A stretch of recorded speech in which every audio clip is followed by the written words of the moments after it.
Uh, What it do, everybody? What it do? How's the Same mic going, old. Corin? Is my mic What? chilling right now? Yeah, Is my you're mic good? good. You hear me good? Okay, Mine just sounds a checking. little low. Am I right? Yours sounds good to me, but who knows? Whatever. We're idiots. Uh, People accept it. It is what it is. um, I got my little yarmulke on. I had a question for you. Are you Shoot. are you a visor guy? No. You're not? Maybe there was like 10 minutes in like 2004 where you may have caught me wearing a visor, or like not like 2001 because I had the spiked hair and you put the visor on and leave the hair spiked up on some shit. But nah, I never really was a big visor guy. Are they coming back in style? I don't know if they're coming back, but I've become well. Also, I've worked like a couple volleyball tournaments, so like kind of visors are accepted there because people play with a visor and they actually have like a functional purpose, I guess, of like I don't even know what the main reason of a visor is. To like, is it to show off your hair, or is it because you're doing some performance sport to like block the sun under your eyes? Here's my guess. They block the sun, which is Mhm. good for if you're doing a sport. You kind of need that. It helps a lot. But you don't get the heat of having a cap on your shit where like it kind of keeps the heat in on top of your head. Like that's Yeah. why I'm not a huge hat guy. I'm like a so-so hat guy because I do feel like oftentimes it gets a little uncomfortable and it's a little too hot and it Hmm. actually does the opposite of what it's supposed to do. You know what I'm saying? Yeah. Well, the hat will put like those four little holes on the top, like to like let some air breathe through the top of your head. But then, like, I kind of question that with like why not just wear a more functional? And I'm surprised you don't like visors because you like the functionality of stuff. Like, you still wear your cell phone like on your hip on that like case thing because you like the accessibility of like just being able to grab your phone. I don't know if there's any other reasons, maybe because like the phone sometimes in your pocket will get heavy, but like I feel like you use products because it serves a purpose. Whereas like a visor, to your point, would be like if a hat's making your head hot and like funky on the top, then a visor is just like a convertible to that shit where it's just like you could just breathe. So we're all sort of OD brainwashed in our own ways. Like cell phone clips, I wore them for a really long time. I haven't worn one in a minute now because the phone I have it has the extra battery on the back of it, and so all the Oh, clips are okay. not made for the size of that. And also, I And you just sort of put that fell in out your of pocket? wearing it. So yeah, I just put my phone in my pocket now. But I have a phone that's a little smaller than most people. Most people have like the iPhone 12 or whatever the fuck. Mine is called the iPhone SE, I think it's called. So it's the Oh yeah, I size of remember. the 8, but it has like the computing technology of like the iPhone 11 or 12 or something like that. Hmm. So Hmm. it was like the last phone with the home button that they had. So that's the phone I have. So it's a little smaller anyway. So the fact that it's bulkier is not a big deal. But With so the it is extra functional. battery, it doesn't get too heavy. Nah, I actually, it's Oh, it's a decent weight. It feels fine. But like okay. wearing the cell phone on my hip, yeah, it's also like functional. But there was a time when we were in high school where it was cool, where like you didn't see old people wearing the cell phone on the clip. It was like everybody cool in high school with their cell phone on their hip, and you'd have like if somebody's wearing a t-shirt, they like throw that bitch up over the holster, and it sort of looks gangster, like they're walking almost like on some shit like back in the Wild West when somebody had a gun on their hip, except it's just like a Nextel or some shit on their hip, and it was Yeah. cool. So like that stuck with me because in my mind I was like, oh damn, that shit is cool, and I thought that there's something like objectively cool about it. Like this is always cool. But no, there Hmm. came a time when people were like, that shit is sort of whack now and nobody does it anymore and that's not even cool anymore. But I was like, nah, fuck you. I still sort of think these shits are cool. So, but for visors, I don't feel like there was ever a period when we were growing up where visors were quote unquote cool. They were always sort of like fringe in a sense. You know what I'm saying? Do you agree with that or do you feel like there was a time when they were cool? Yeah, no, there was definitely a time where they were more in than not in. But to your point, I don't think there was ever a time when they were like cool. It wasn't like there was a fad of like everyone wearing visors, but I think and maybe it was like 98, 99, 2000, 2000s maybe it fizzled out a little bit, but like that's when they were like I feel like more popular because I remember I had this blue Adidas visor that I would always wear and I think it was like 98, 99 because I have a picture when I went to like the Knicks training camp and I'm wearing the visor and I might have been wearing it in like the winter time too and I was just rocking that shit all the time. But I still I think it was always a hair thing for me because I was like, I don't want to fuck up my hair, but I could still get this cool look of like I'm still wearing a hat. And it always just stuck with me because I've been gelling my hair since probably like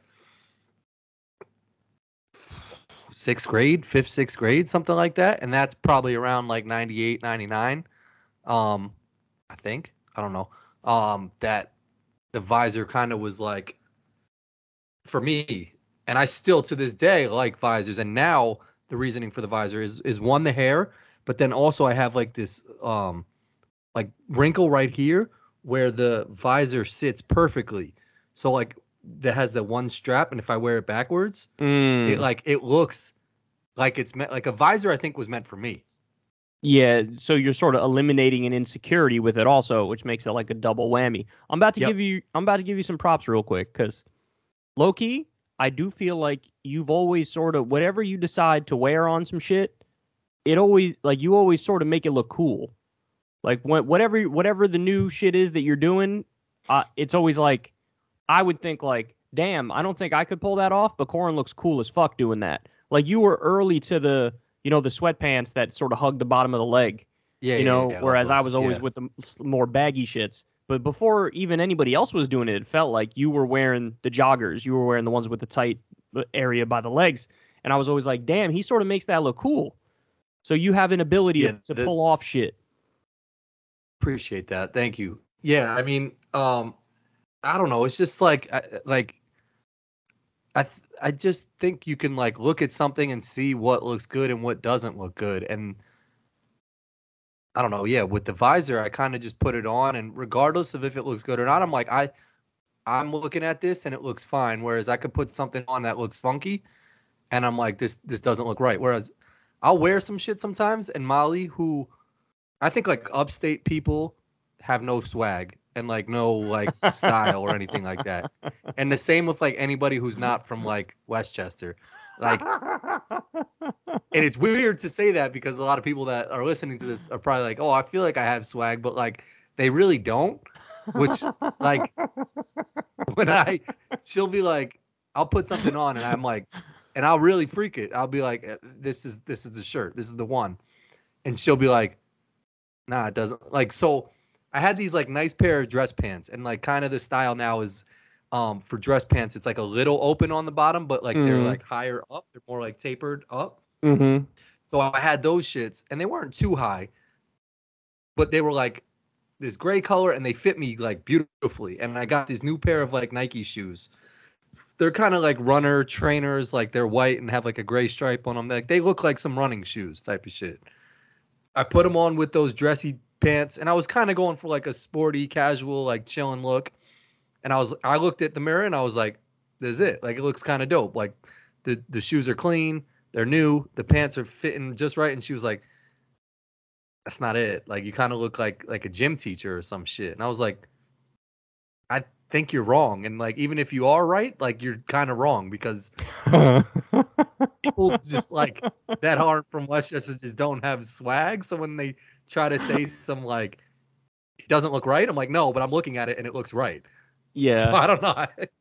I mean, that's what I'm saying, man. I mean, you've always pulled off some shit. The whole time I've known you. You know what's crazy is that now a lot of the shit that went out of style for a hot minute is back in a real ass way. So Crystal has these jeans that Mhm. are like sort of OD baggy.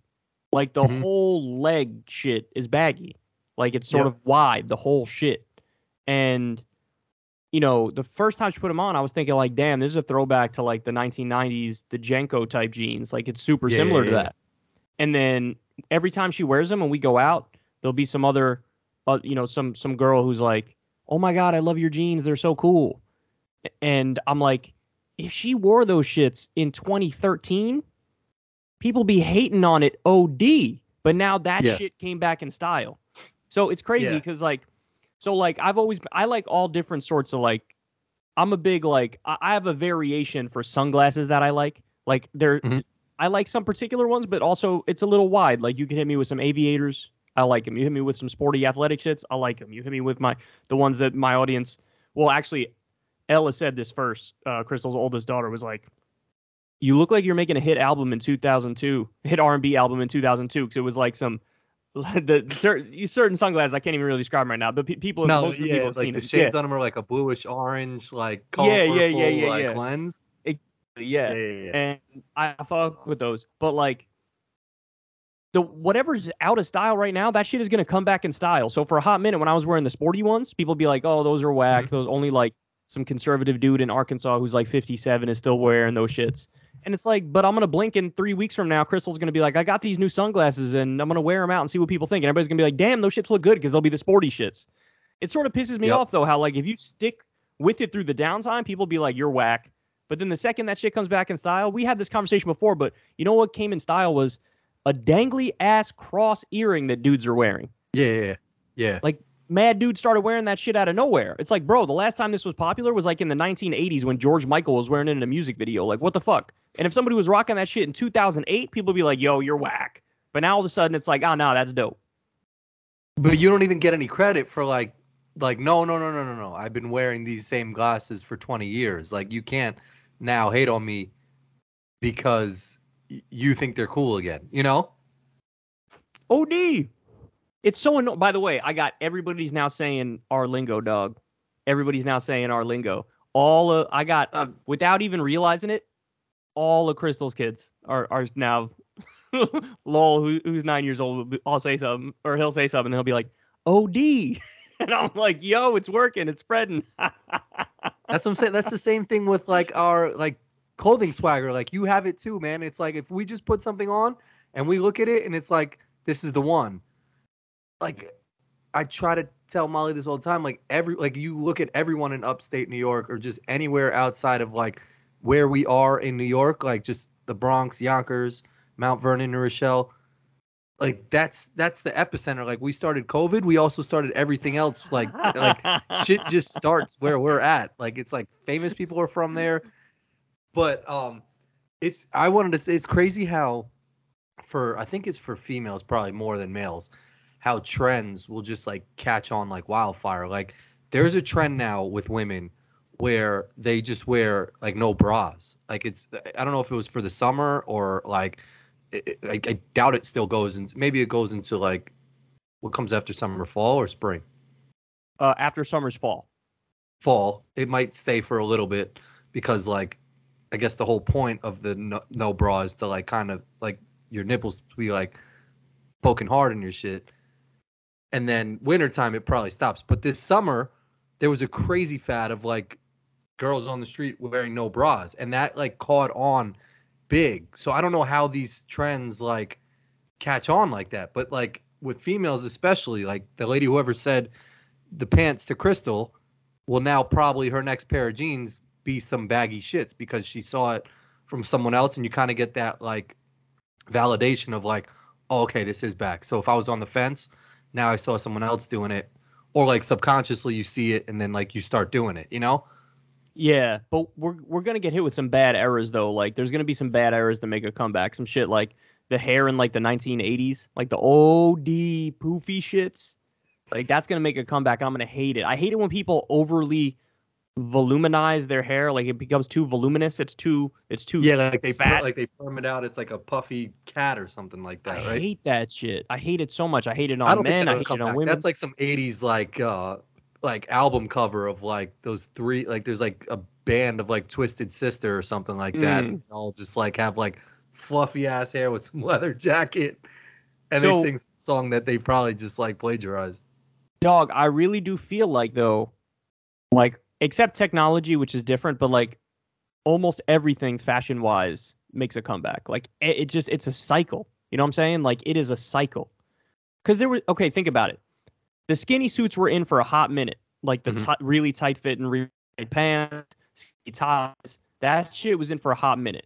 I'm trying to think. The last era that shit was popular was what? Had to be like some 1940s shit. Like that was old school. I feel like when did they film that show that guy's in, Don Draper or whatever? Is that Oh, that's Mad Men? that had to be like. What's the name of that show? Is it Yeah, Mad Men? Mad Men. It's Mad Men. It's Mad Men. Okay. But I think is that supposed to be in the 50s. I think it's supposed to be in the 50s, but I could be wrong about that. They But were yeah, wearing like fly suits and that, like tight fitted, you know. So and then the 80s came and it was the OD baggy suits. And then for a while it was classic and then it went back to skinny. So it's coming, man. Like remember the famous like 2003 NBA draft? They got the picture of all the baggy suits. They're wearing the most baggy shit you've ever seen in your life and everybody clowns on it OD, but I'm telling you in like 12 years it's just going to, or it might even be like 6. It's just going to be like, or it might even be sooner because we're already talking about the baggy jeans again. It's just going to hit everybody over the head like a ton of bricks. And it's sort of sad, right? Like there's not a progression for fashion. It's just like it's just a cycle. It's just like, it's like if we went from cars back to like riding horses and buggies and then back to cars again. If we were like, damn, the horse and buggy is in right now. Yeah. Yeah, that would be so weird if we went back to the horse. It's not happening. You go to like the Jacob Javits Center for the car show, and like you're expecting to see some like flying car shit, and they just have like live horse. Like there's a Ford thing. There's just like a Ford logo on the side of a horse, and they're like, "This is the new 2025 Horsadina or some shit." It would be good for climate change. It would low key be good for climate change. Amazing. Yeah, that'd be hilarious. I think the one dude who's kind of been the role model for that fluffy hair though is Rod Stewart, if he's still alive. That dude has had like the fluffed out hair for mad long, man. And like he's on some like if it comes back in style, they need to throw him a parade or like he needs to be the poster child of like fluffy. I think he already is like the poster child of fluffy hair because that dude has had that shit since he was like he came out with fluffy hair. I want to see a baby picture of Rod Stewart. Bro, Rod Stewart, it's so funny you mention him. He's like this is how you know fame is such a niche thing. Like you could be famous on some shit, but it's a very specific lane and only specific people know you because it only applies to some really specific shit. Because Rod Stewart might be famous as fuck. But he's been famous since like 1803. Like dude is 1,000 years old. He's like probably London slept with famous. OD. He's probably slept with like 500 like, Xanaxed up wine moms, but I remember from the very first time I saw Rod Stewart, I was just like, what the fuck is this shit? Like, it's so funny how you could have something that's so popular in society and in culture.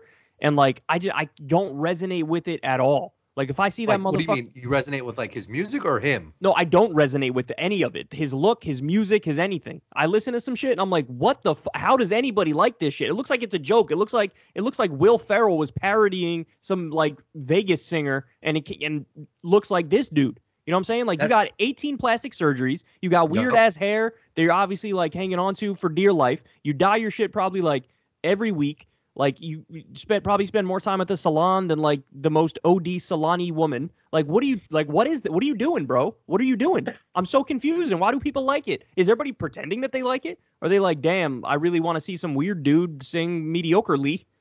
I don't even think I'm kind of confused by him too, and I don't even know. I'm trying to think, and obviously I would know Rod Stewart songs if I heard it, but I can't name a Rod Stewart song. 100%, me too. Me too, dog. I can't name a single Rod Stewart song.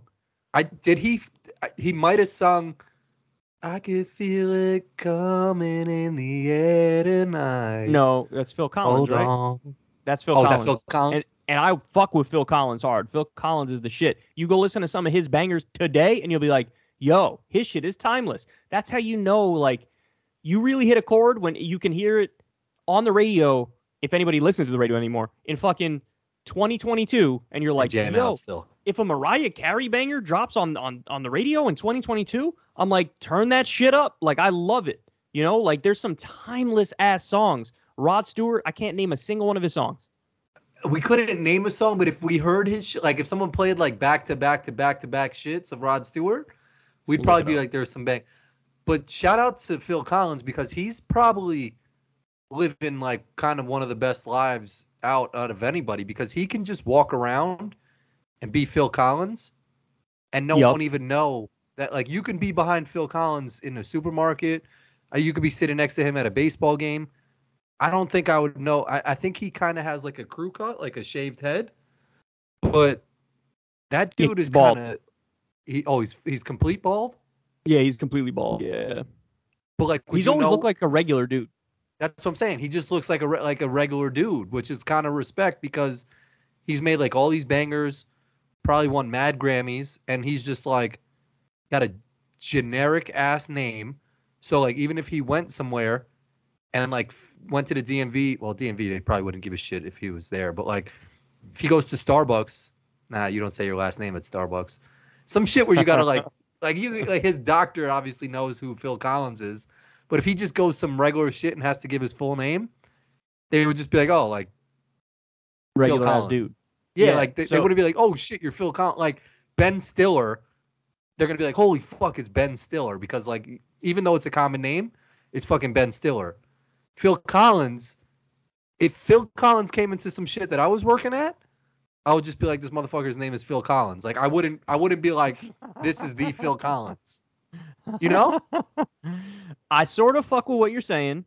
Like, so here's the thing about Rod Stewart. Like Rod Stewart can go somewhere and people be like, oh my God, that's the famous guy from The Thing. He'd be like, I've seen this. I know him. I've seen him. He's OD famous. They know that if they I saw look Rod at Stewart, Rod Stewart, I would know that that's Rod Stewart. He's the only dude that looks like Rod Stewart. That's what I'm saying. Everybody would know Rod Stewart. Everybody, but nobody would. Not one person would be able to name a song. Everybody Not be name like, a song. No, 100% that's no. the But like, dude. Rod Stewart looks like he dead ass every day wakes up and he's like, put me in a time machine from 1984. And like, and that's where I want to look like that today. Oh, okay, you ready? Here's some crazy ass numbers on Rod Stewart. He's among the best-selling music artists of all time, having sold over 250 million records worldwide. He sold a quarter of a billion records. But I believe it. He has 10 number one albums and 31 top 10 singles in the UK. Oh, in the UK. 6 of which reached number one. He has had 16 top 10 singles in the US, with 4 reaching number one on the Billboard Hot 100. Okay, so there you go. See, that's the thing. I didn't know he was British. Apparently, he's British, right? So he was even bigger. Probably go hard for their people. Yeah, but low key, Rod Stewart. I fuck with Rod Stewart, man. He's got some sleeper bangers. Like he got his. He was like number one for a hot minute back in the day. You still there? Oh, you're frozen. Yeah, I just switched to my better Wi-Fi. Oh, okay. Can you hear me? Yeah, I hear you. Okay. I'm about to bless everybody. Phil Collins, Philip Bailey. This song is Philip Bailey now. I went out for 2 seconds and you brought in a Philip Bailey. Dog, the song "Easy Lover" by Phil Collins and Philip Bailey. Double Phil in this bitch. Freak it. I can't play it for you because we'll get copyrighted in like 0.2 seconds. Can you sing it a little? She's an easy lover.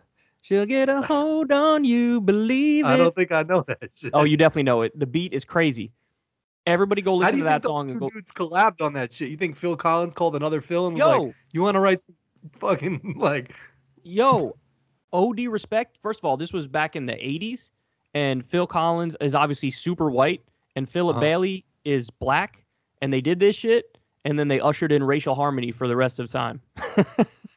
No, but for real, like, mad props to them for doing that shit. Like, the further in time back you go, the worse the racial relations are. And they were like, we don't give a fuck. Like, we vibe. Like, we love each other's music. And they did that shit. And that's what's up. Like, that's why I do think, like, culture and music has served as, in many respects, you know, it's its own culture. It's its own thing.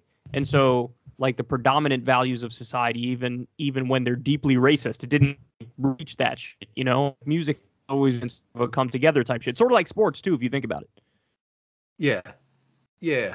But, like, I wonder how those collaborations happen. Like, if Phil Collins even knew... It's usually... I mean, you think it's the white dude hitting up the black dude? Because, like, no GS black dude is going to be like, I want to do a collab with Phil Collins. Like, they're just in their own lane doing dope shit. It takes, like, a corny white dude to be like, I need someone to help, like, put this song over the top. And then they usually hit up, like, a GS black dude to be like, yep, now this song is a banger. Philip Bailey was in Earth, Wind, and Fire, which was obviously they were the shit. So, yes, and also you had Phil Collins, who had, like, a zillion number one hits, who was, like, one of the main artists of the 1980s. And so they probably just mutual respect over the music. It's like the same thing, like, why did Justin Timberlake do a song with, you know, whatever rapper? It's like, they respect the shit out of each other's shit, you know? Yeah, I just always wonder how that shit works. It's not like I wonder if it's just like a text message from one of them, like, "Yo, do you want to be on this track?" Or like if a producer suggests, or like they feel there's a role for like a Justin Timberlake type voice on their song. Because I don't know, I'm just interested in how that like whole collaboration aspects works. Of like, why would you choose Justin Timberlake over Bruno Mars or something like that? Like, Yeah. I don't know. It could Well, just be because they know them. I don't know. it definitely wasn't text messages because text messages didn't exist back in those days. Yeah, So that's true. they called on like one of those big ass Saved by the Bell cell phones that were like a giant brick that you got to hold up with like two hands. You remember those shits? Yeah. What was the first like era of phone that you had, like when you got your first cell phone? First of all, how old were you when you got your first cell phone? And then second of all, I think what was it? I think I was in like 6th or 7th grade, and I got it was a Kyocera was the name, was the type of phone. I never even And heard of that shit. I was like kind of it was I was happy and sad because I was mad happy because I got a cell phone, but I was sad because it was some shit that if I ever pulled it out, people would be like, "You're better off just without a cell phone, dog." Like, it was on some like, it was on some, it was like the cheapest shit, and it was like time when parents had to get cell phones for their kids because like everyone else was like kind of getting it. Nextels were like the shit. So if you didn't have a Nextel and you pulled out some other shit, people would be like, "The fuck is that shit?" Like, and it was still kind of a crossover where like I think I still had a beeper that kind of worked but didn't fully work. It like gave sports scores on it, but the beeper part didn't work. So I was able to check like sports scores on my beeper. So I would still wear it for the sports scores. And then I got the cell phone, and it didn't do anything special. Like it wasn't the Nextel, it wasn't a Sidekick, but it was a Kyocera, and this shit had Snake on it, and it might have had like one other game, but that was my first cell phone, and like it was one of those shits where my parents were like, it was my mom and my stepfather were like, just use this shit to call us if there's an emergency, like it was on some Yeah. like, this isn't gonna be a cool thing for you, like this is a safety shit. Yeah, yeah. And I almost was like, again, happy I got this shit, but also kind of like, fuck you, because why don't even give me this shit then. All right, Like, so make me wait another year and get me like a Nextel before you gave me some weak ass shit like this. all right, so first of all, I also never had a Nextel, and that shit was heartbreaking. I thought you never had a Nextel. I never had a Nextel, dog. I never did. Oh, shit, I could have swore you had one. Yeah, I had the look of a dude who would have a Nextel, but I did not have the Nextel. And same thing, man. I was always like, fuck, because I wanted that shit. For people who don't know, because it wasn't popular all around the country. It wasn't. It was in our region. It was very popular. Yeah, but Nextels it had the bleep bleep shit on the phone, so it's like a walkie-talkie. You could use it as a walkie-talkie with anybody else who had a Nextel. And obviously at the time that was like shit. That's the shit. Now, I mean, it's crazy now because like literally every iPhone comes with like an audio feature that you could use that's very similar to that. But like they were the only ones doing it, and so they were big at the time. But I wanted that, never got it. Now it's funny, you said you had a beeper. My sister had a beeper. I never had a beeper. I never had a beeper. I thought when my sister had it, I was like, oh, that's pretty cool. But like by the time I got my first cell phone, beepers were sort of like out of fashion at that time. So yeah. I think my first phone, first of all, I know that the plan was like a Sprint plan. The phone, I don't know if the phone was like a Sprint phone or it may have been like a Nokia or some shit, but it was same as you, like super bare bones. It wasn't a flip phone. It was just like a little, like a very small little like block type shit. And I think I know. I think I know which one you're talking. Might have been like blue, and it had like little silver, like on the inner linings of the shit. Yeah, that is what I think it was. Yeah. Yeah, I think I remember you having that shit, or like my dad might have had that shit too, but it was like the screen, and then it was like the blue and the silver shit, and it like said Nokia right underneath like the like screen, middle of the screen shit. Yeah. Damn, you got a good memory, dog. So yeah, I had that shit, and I don't even think my first cell phone had text messaging ability. Like I think I had to wait. Probably not. And I got it like you, it was like 6th or 7th grade or something. But then I remember the first time I got a cell phone that I could text on. Texting wasn't part of my plan, but I still had the ability to text. And one of my girlfriends at the time, I texted her, and I remember I ran up like some crazy OD expensive bill because I was getting charged per text message. Yeah. And then my mom obviously found out because they were paying the bill because I was a kid, and they were like, "Well, what the hell is this?" And I was like, "My bad, I'm sorry." Yeah. Yeah, no, it wasn't a thing in the beginning, and then like once people started doing it, was like, I mean, yeah, people got used to it, but in the first couple text messages were definitely not. Yeah, like it wasn't the shit. It wasn't. Yeah, I don't know. Now, I did have a sidekick. Did you ever have a sidekick? No, I never had a sidekick, but sidekicks were super popular too. But the one like elusive phone that I never got was like Nextel came out with like some silver shit. It was like silver and like kind of I think like a baby blue a little bit maybe or something like that. But that phone was like when people had that shit, I was like, damn, like that's the one. Like that shit is gonna be cool forever. But if someone pulled that shit out now, you're like, what the fuck is this? Somebody with a flip phone now? Oh my god. Yeah, I remember the dark blue one. The dark blue Nextel is the one I remember the most. Yeah, they had a dark, but they had a silver one, and it was like it had some baby blue on it, and it was like the level up version of that one, and it was so cool. I love that one. But yeah. So I felt I wanted that so badly too, never got it. But so when I got my sidekick, here's what happened. So I had a normal ass cell phone that was part of like the family plan. I don't even remember what it was at the time, but I was like, I want one so bad. So I took what little money I had, and I think I bought a sidekick off of somebody who didn't want it anymore. It may have been Jimmy. And so he had like every shit. Exactly. So I bought her off him, and then I went and got a prepaid card for the sidekick, and so I had two cell phones. I had my regular shit, and then I had the sidekick where I would just go on like instant messenger on the shit and just stay on that shit all day. Yeah, I remember when they had AIM on there. It was like so cool logging on to something that wasn't your computer. Yes. Well, they also had. Did you ever use phone cards?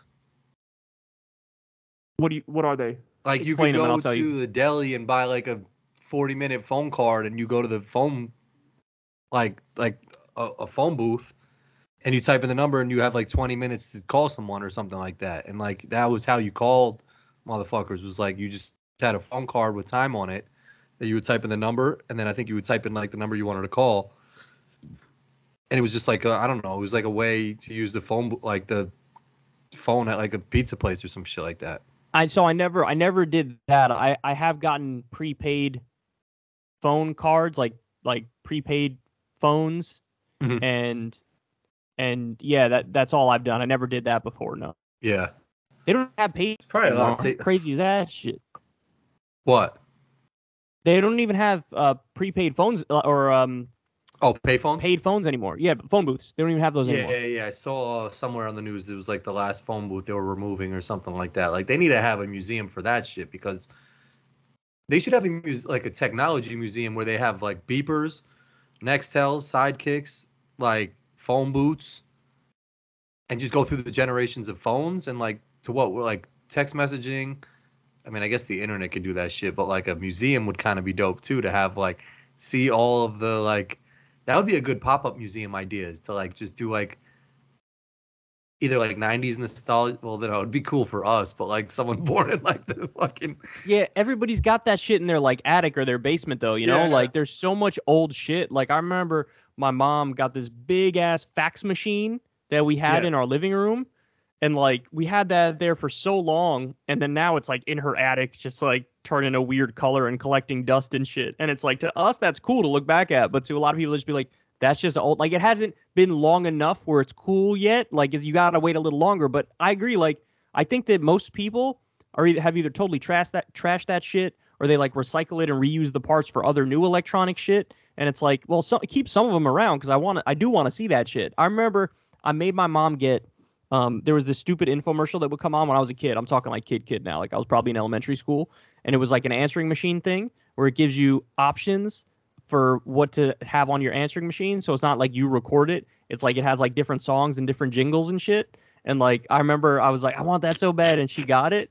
And then when anybody would call our house, if it went to the answering machine, they would hear a rap. It would be like, pick up the phone. We know you're at home. Pick it up, pick it up, pick it up. And I wish I That's could find another that one. shit. It's like my mom and my stepfather still in their house have like a house phone. Like people don't even have house phones anymore. Yup. So when the phone rang, this was when Nix was probably like 2. She's 4 now, gonna be 5 in February. The house phone rang, and she was like bugging out because it was like it's almost like an alarm or something, you know? Like it's like you just hear some random ringing in your house, you're gonna be like, something's like, what is that? You're OD. like people used to have like 4 or 5 like phones in their house that would all just ring at the same time when someone would call like your house phone. And then to your point, like an answering machine, I used to remember like coming in the house and like you would hit the thing and be like, you have 4 new messages, and you'd be like, hey, it's your cousin, like just trying to call, say hi, like, and you'd listen to like recorded messages. That's not even a thing anymore. But like, yeah, like it used to be like, hi, you've reached Corin and Kyle, like we're not home right now, leave a message, and when we get back from dinner we'll try to call you back. Like Exactly. Yeah, I remember that, man. That was crazy. I mean, I now remember people just back. call and we're like, if I call someone and they don't pick up, I'm just like, fuck it, I'm not even trying. Like Oh, my you know message my is whole not that thing on. important. You know my whole thing on voicemail. Like, you know, I'm literally. I still to this day I haven't set up a voicemail on my phone. I don't do voicemail. Yeah. I just don't do it. Like when I used to have it, I would get too many voicemails, and it always annoyed me because I'm like, if I saw that you called me, and I want to talk to you, I'll call you back. Like I'm definitely gonna call you back. But you know, like my dad was famous for this. He would call me. First of all, he's one of those people who he'll call, and then if you don't answer, he'll call you like 10 minutes later, and it's like, bitch, I saw that you called. Like I will eventually call you. You know what I'm saying? So he would do that, and he would just leave these long ass boring messages like, hey buddy, how you doing? It's your dad. Just calling to see how you're doing. Anyway, why don't you go ahead and when you get a chance, what time is it now? It's 5:15. Get I'd like 5:45 or so. You give me a call back. But I'm out of the house by like 7. So you might wanna, and you just drag on. And so I didn't set it up. And it's the best thing I ever did because there's people get so many fucking spam calls now. People get so much shit they don't want on their phone anymore. I'm telling everybody, improve your quality of life, get rid of your voicemail completely, and don't answer any numbers you don't know. And also set up your shit. They have it on an iPhone. You could direct everything you don't know to an I don't know this shit zone. So if I get a text message from somebody I don't know, it just goes to a folder I don't see. But what if like the president was calling one day on some shit and like he went to the I don't know zone? Don't care. Suck my dick. Don't care, Dark Brandon. Go away. You know what the most gangster shit phones ever did was though? You ever call some shit and like sometimes you have to leave a voicemail because if it's like a doctor, like the only shits you kind of do have to leave a shit for is like a doctor or a dentist where like you need them to call you back, so you got to like leave a number. But sometimes you'll call someone who like just is on some you type shit. Like if someone will call your phone, the voice message, like whoever set this up, and I fuck with the phone company or the person who did this because he was definitely on some like I don't want to do my job anymore type shit. When someone's voicemail is full, that shit will deadass just be like, the person you're trying to call's voicemail is completely full. Goodbye. Like did you ever hear that? They just straight like many times, dog.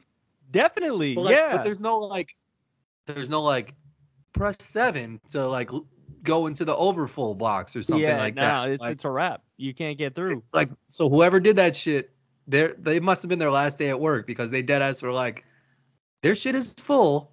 Goodbye. OD. I did. And then I did. It's just like boop, boop, boop. Yup. I love that noise, which just deads everybody. I did like the more sophisticated version of that by just not set. Actually, I don't know if it's more sophisticated or less sophisticated. It feels more sophisticated, but it's actually less sophisticated because at least that other motherfucker set their voicemail box up to begin with. I didn't even set my shit up to begin with. Or maybe I turned it off. I don't know how I did it, to be honest. I don't remember.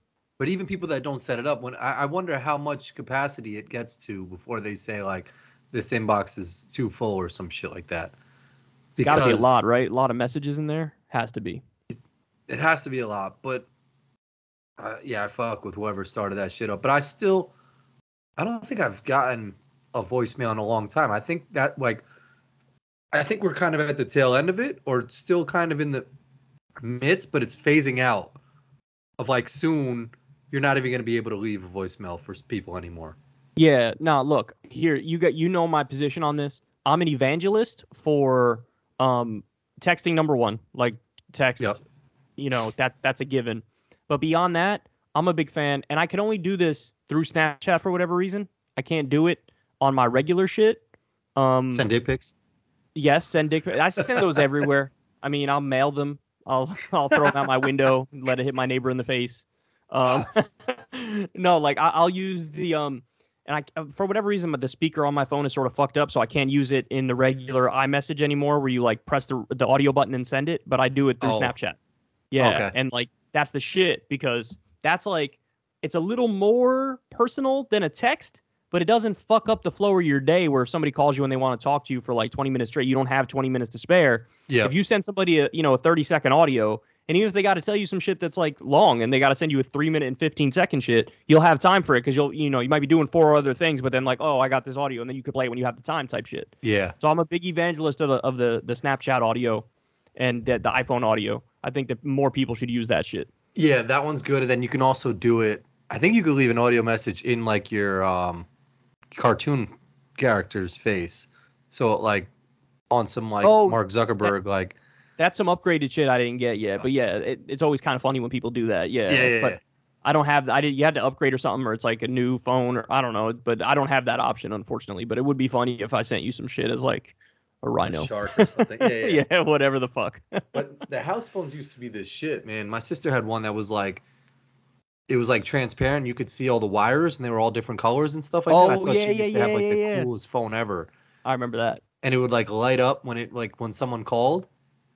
But it's kind of like weird. I mean, like I feel like that kind of strengthens a kid a little bit because when we were young, we would like answer the phone and it'd be like, I don't know who the fuck would be calling our house besides like family members. Yeah, but I feel like as kids, you had to pick up the phone just when it rang and it'd be like, hello?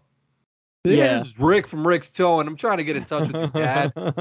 Yeah, he brought his car here last week, and his carburetor kind of shot. And I'm like, you're like a 6-year-old kid, like, okay, yeah, I'll tell my dad. And like, that is kind of wholesome when you think about it. Yeah, but you kind of like are talking to these random people. It kind of like you on some secretary shit where sometimes you had to like, and I'm kind of bringing back these memories, but I feel like you had to take note and be like, hey mom, like your friend Rebecca called from the salon, like, and you had to relay messages. Like it's shit that kids now don't like. They don't have to pick up the phone and talk to some regular ass person. Very, very, very different today. Let me ask you this: when was the first time you got a TV in your room? I think I had a TV in my room for a while because me and my brother shared a room. Oh, you got blessed by that, huh? Yeah. Well, yeah. I mean, we always got along, but we had in my apartment. We had my dad had his room. We had 3 rooms, so my sister had to have her own shit because she was a girl. And then me and my brother shared a room. And then so my parents got divorced. They lived across the street from each other in the same apartment complex. My stepfather and mother, they had 3 rooms in their shit too. They had a room, and it was me, my sister, my brother, my 2 stepbrothers.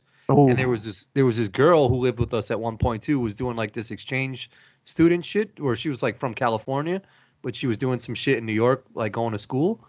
So there was like 6 people living in that shit. OD, that's crazy. So there was, it was like she had the one room, my parents had the one room, and then there was like 5 of us in one of the shit. It was mad people in a fucking house. But I think growing up, I always had a TV in my room, and I fucked with that shit hard because like you could watch like WWF, like we watched everything we wanted to watch. It wasn't like you had to go to the living room and someone was watching some bullshit like Rent the Runway or some shit you don't want to watch, and you got to watch that shit because that's the only TV. You could just be like, no, I'm gonna go to my room and watch the shit I want to watch. Yeah, I think so. I came later because My sister had a TV before me, and I remember it felt like forever. Like she had it for a few years before I had mine, and because my parents wanted to give it at the same time that like she got one. I don't remember how old I was. I want to say it was something in middle school where I got Wait, the so TV. she got one before you? Because she's older than me, so she got one. Oh, so what were you saying? Your parents wanted to get you at the same time? No, they didn't want to get me at the same Oh, time. they didn't want to get you guys a TV? No, at no, the no, same no, time? no, no. Oh, No, I thought they you didn't. said that. No, she's older than me. Yep. And so they wanted to get it at like when we're the same age. Oh, that's okay, what I mean. Got it. Okay. Yeah. Okay. So she got it, I don't know, 6th grade or some shit like that. I don't remember the specifics. But like I remember when I got it, it was the most I was so happy when I finally got it, dog. And it's so funny because you go back and look at that shit. I think it was like a 14-inch TV. Like it was so small by today's standards, and it came with the VCR shit in the TV, which is sort of gangster as fuck. Yeah, so I remember watching. I would love just laying in bed and watching that shit. And then I also remember, soon as you're hitting that age, dog, like I would look. There was like one channel I got where it was like all fuzzy, but it was supposed to be like a porn channel, and you would turn it on and like hope to see some titty or something. And like I remember as a kid, like turning it on and just sitting and waiting, just being like, please, please. And you'd never really see much, but it was always a quest for it. Kids today can't relate to that, dog. Can't relate to going to the fuzzy channel, hoping to see a titty or an ass cheek. Kids can't relate to that anymore. Kids, they have no idea what the struggle was. They have no idea. The first time I remember when we were probably, I want to say 6th grade, something like that. I remember this one kid, I would say his name, but it's so unique that I'd be shouting him out OD and like everybody, I would just dox the shit out of him right now if I said it. But I remember the only kid in the world with this name. OD, definitely. So he found a porn magazine like in the shopping center that we all went to in like Waikiki in New Rochelle. Wait, is this half of his first name Shaq? Yeah. How'd you know that, bro? That's so impressive. I just was like, that's the only kid. And like the first part of it is only one letter. So if you go through the whole alphabet, you'll eventually get it. So there was like one vacant ass area where it was like like an abandoned lot, and there were like rocks and shit in there. It was like in between two stores or some shit.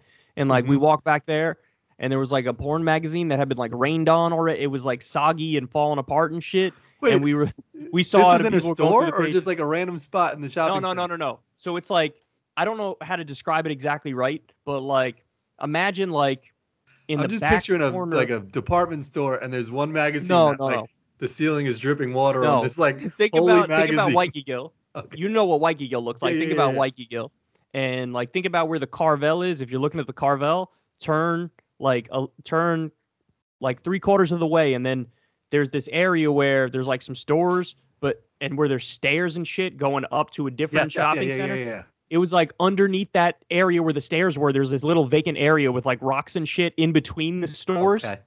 And like nobody ever goes there, but there was like a porn magazine there that was like sitting on the rocks, like all wet and soggy, and they were like flipping through it like, oh my God, look, titties. And I remember all of us looking at it. Did he know the magazine was there, or like you were just walking and you saw the magazine, or was that like the magazine stayed there, and if you wanted to go like by the time off, you went to this little by the time the news got to me, it was just like they had found it, I guess. That's what I think happened. Okay. And they were like telling everybody like, yo, the magazine's over there, bro. Go look at it. You would go look at it like, oh my God, titties. But that's what it was like back in the day. Like you had to like, how many dudes, and this is a gross thought when you think about it, how many dudes like found their dad's stash and like that's the shit that they fucking saw for the first time. You know, like that shit is probably common. I thank God that wasn't the case for me. Like, yeah, it wasn't the case for me. My dad's stash or anything, but like that had to be a lot of people, right? Like I consider myself lucky that we found like a soggy fucking porn magazine underneath the stairs. Yeah, I'm lucky I never found that either. And I'm lucky, I don't think I've ever had from my parents like the birds and the bees talk, you know? Like I don't even know if that's a real thing. Me like neither. if parents sit down with their kids and they're like, let's talk about it. OD no. I never had that either, and I'm so happy I never had that shit. That would have been like the most awkward thing, one. And like I don't think that happens. Like I think what in a sad way what happens now is like, you know, like people of color like have to sit down, like they sit down and like talk about like with like police officers, like it's the way we live now is like how they have to like interact with police officers is different than like how someone like a white person would. It's just the reality of shit. But like birds and the bees, I don't think that shit really happens anymore. Some people definitely do it, but like, okay, I'm Like trying to think corny ass families, like I'm trying to think what's the optimal strategy to do to how do you approach that with your kids? And no, step number one in my mind is like, I'm not fucking putting them on the spot and being OD awkward. And like, if anything, what you do is obviously you develop trust with the kids. And then like, if they have any questions about anything, you can be honest about some shit. But like, you don't bring that up. You kidding me? That's like terrorizing a poor kid, you know? well, I think it Like they're happens gonna in figure movies. out. Is Everybody like they'll figures like out. yeah, but like in a movie they'll find like a condom on the ground or something like that, or like somehow a parent will like see a text message from their kid and it's like, are we doing it tonight or something? And like this is like movies. I feel like this has happened. And then the parents are like, okay, we gotta sit him down and like talk to him tonight about this. And it's like the most awkward conversation that has ever happened. I'm sort of with you. You're convincing me that like it's not a real thing. Like nobody actually gets the birds and the bees. Like, all right, people comment in the comment section. Have you ever gotten the official birds and bees conversation? Because I'm here to tell you, I sort of think that shit is fake. I sort of think it's a myth. I don't think anybody really sits their kids down and says, "Now let me tell you about dicks and pussies and coming and impregnation," and like nobody does that. And by I the think way, there's certain if you're things that happen. go Like ahead. like where do babies come from? I feel like that's a question that's probably real that like you have to answer and like explain like your mother and father, like you have to kind of finagle that. Mm-hmm. But I don't think you ever get like a grown ass kid who's like in high school like, "Hey mom, dad, how do I do this?" But that's why sex education is important in like middle school for kids. I mean, when did we Mhm. start? I think we got it sixth grade is when we started it, I think, right? Does that sound right? Or was it seventh? I think it was sixth. Probably 7 because 6 I wasn't at Alvaro Leonard yet, and I don't think they Okay. Well, in my opinion, it should 7th start or in 8th like, grade. I think it should start in sixth, in my opinion. Yeah, Because no, that's a good starting spot. Yeah, when you go to like middle because school, that's when a lot of people start. And especially so, now. Back when we were in middle school, I feel oh, like it now wasn't really a thought. More high school. for me, it was middle school. For me, it was middle school because, I had a girlfriend from very early on. But like sixth, I feel like is a reasonable line. But like you want to have it taught in like a academic way, not from you. You know what I'm saying? Like you want to have somebody walk through that shit. But I would vet the shit out of a sex ed teacher. I'm not having no creepy dude who's probably a pedo teaching kids about sex. Like I want somebody who is 100% guaranteed, super vetted, not a pedo, not a predator, like a dude who is or a woman who's that's the trick. You probably got to hire a woman to be the sex ed teacher. You don't want any dude talking to six-year-old kids about sex like that, right? No, yeah, you're right. Or you just need someone who's like done it all. Like they should hire. Like if I'm Brett Michaels, I would like offer my services to every like middle school out there to kind of be like a sex ed teacher to kind of just explain it all because you can get asked questions like random ass shit from kids that Brett Michaels would probably have the answer to. Brett Michaels, the singer. Yeah, that dude's probably been in every like sexual situation possible and had every type of disease and every type of thing and any left field question that like some kid in the back corner who's thinking of some random shit like, "Hey, I once like tried putting a flag in like this girl's vagina." Brett Michaels would be like, "Here's why you shouldn't do that." Like he'd have an answer to that shit. It's so funny you mentioned him of all people on the planet because I know somebody whose best friend hooked up with Brett Michaels. One of my ex-girlfriend's best friend hooked up with Brett Michaels. That's kind of impressive, but it's kind of also not because I feel like every one of 2 girls has hooked up with Brett Michaels. I feel like Okay, that guy okay. is like the Wilt Chamberlain of rock star singers and women. He's probably every country like has gotten with at least thousands and thousands and millions of women. All right, so now I gotta one up it though, because you're not impressed by that one. This one is low key impressive. So when we were in high school, somebody who I used to hang out with. So you know that dude Donnie I used to hang out with in high school? You think so? Yeah. Okay.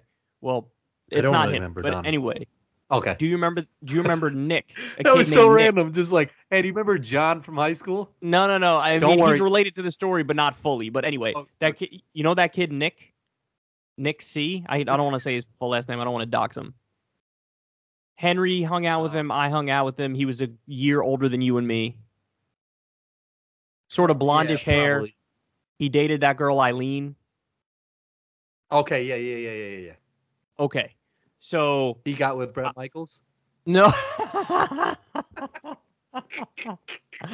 That'd be awesome if that's where the story went. He gave Brett Michaels a hand job, is what I was getting to. No. He is Brett Michaels. He is Brett Michaels, and he beats himself off. No, so one night in high school, I was hanging out with Donnie and with Nick, and maybe one other person, though I don't remember that well. Nick ended up hooking up with a girl who we had picked up from, and I remember that she went to, I think it was Maria Regina High School. Remember that? Remember that like all girls school? Yeah, that was across from Woodlands. So we were with 3 girls that night. Nick ended up hooking up with one of the girls. Come to find out, I forget what the real name was, but the story is that was Lady Gaga before she was Lady Gaga. Yes, No, that's it the story. could be true. She was from Yonkers, but I don't think she went to Maria Regina.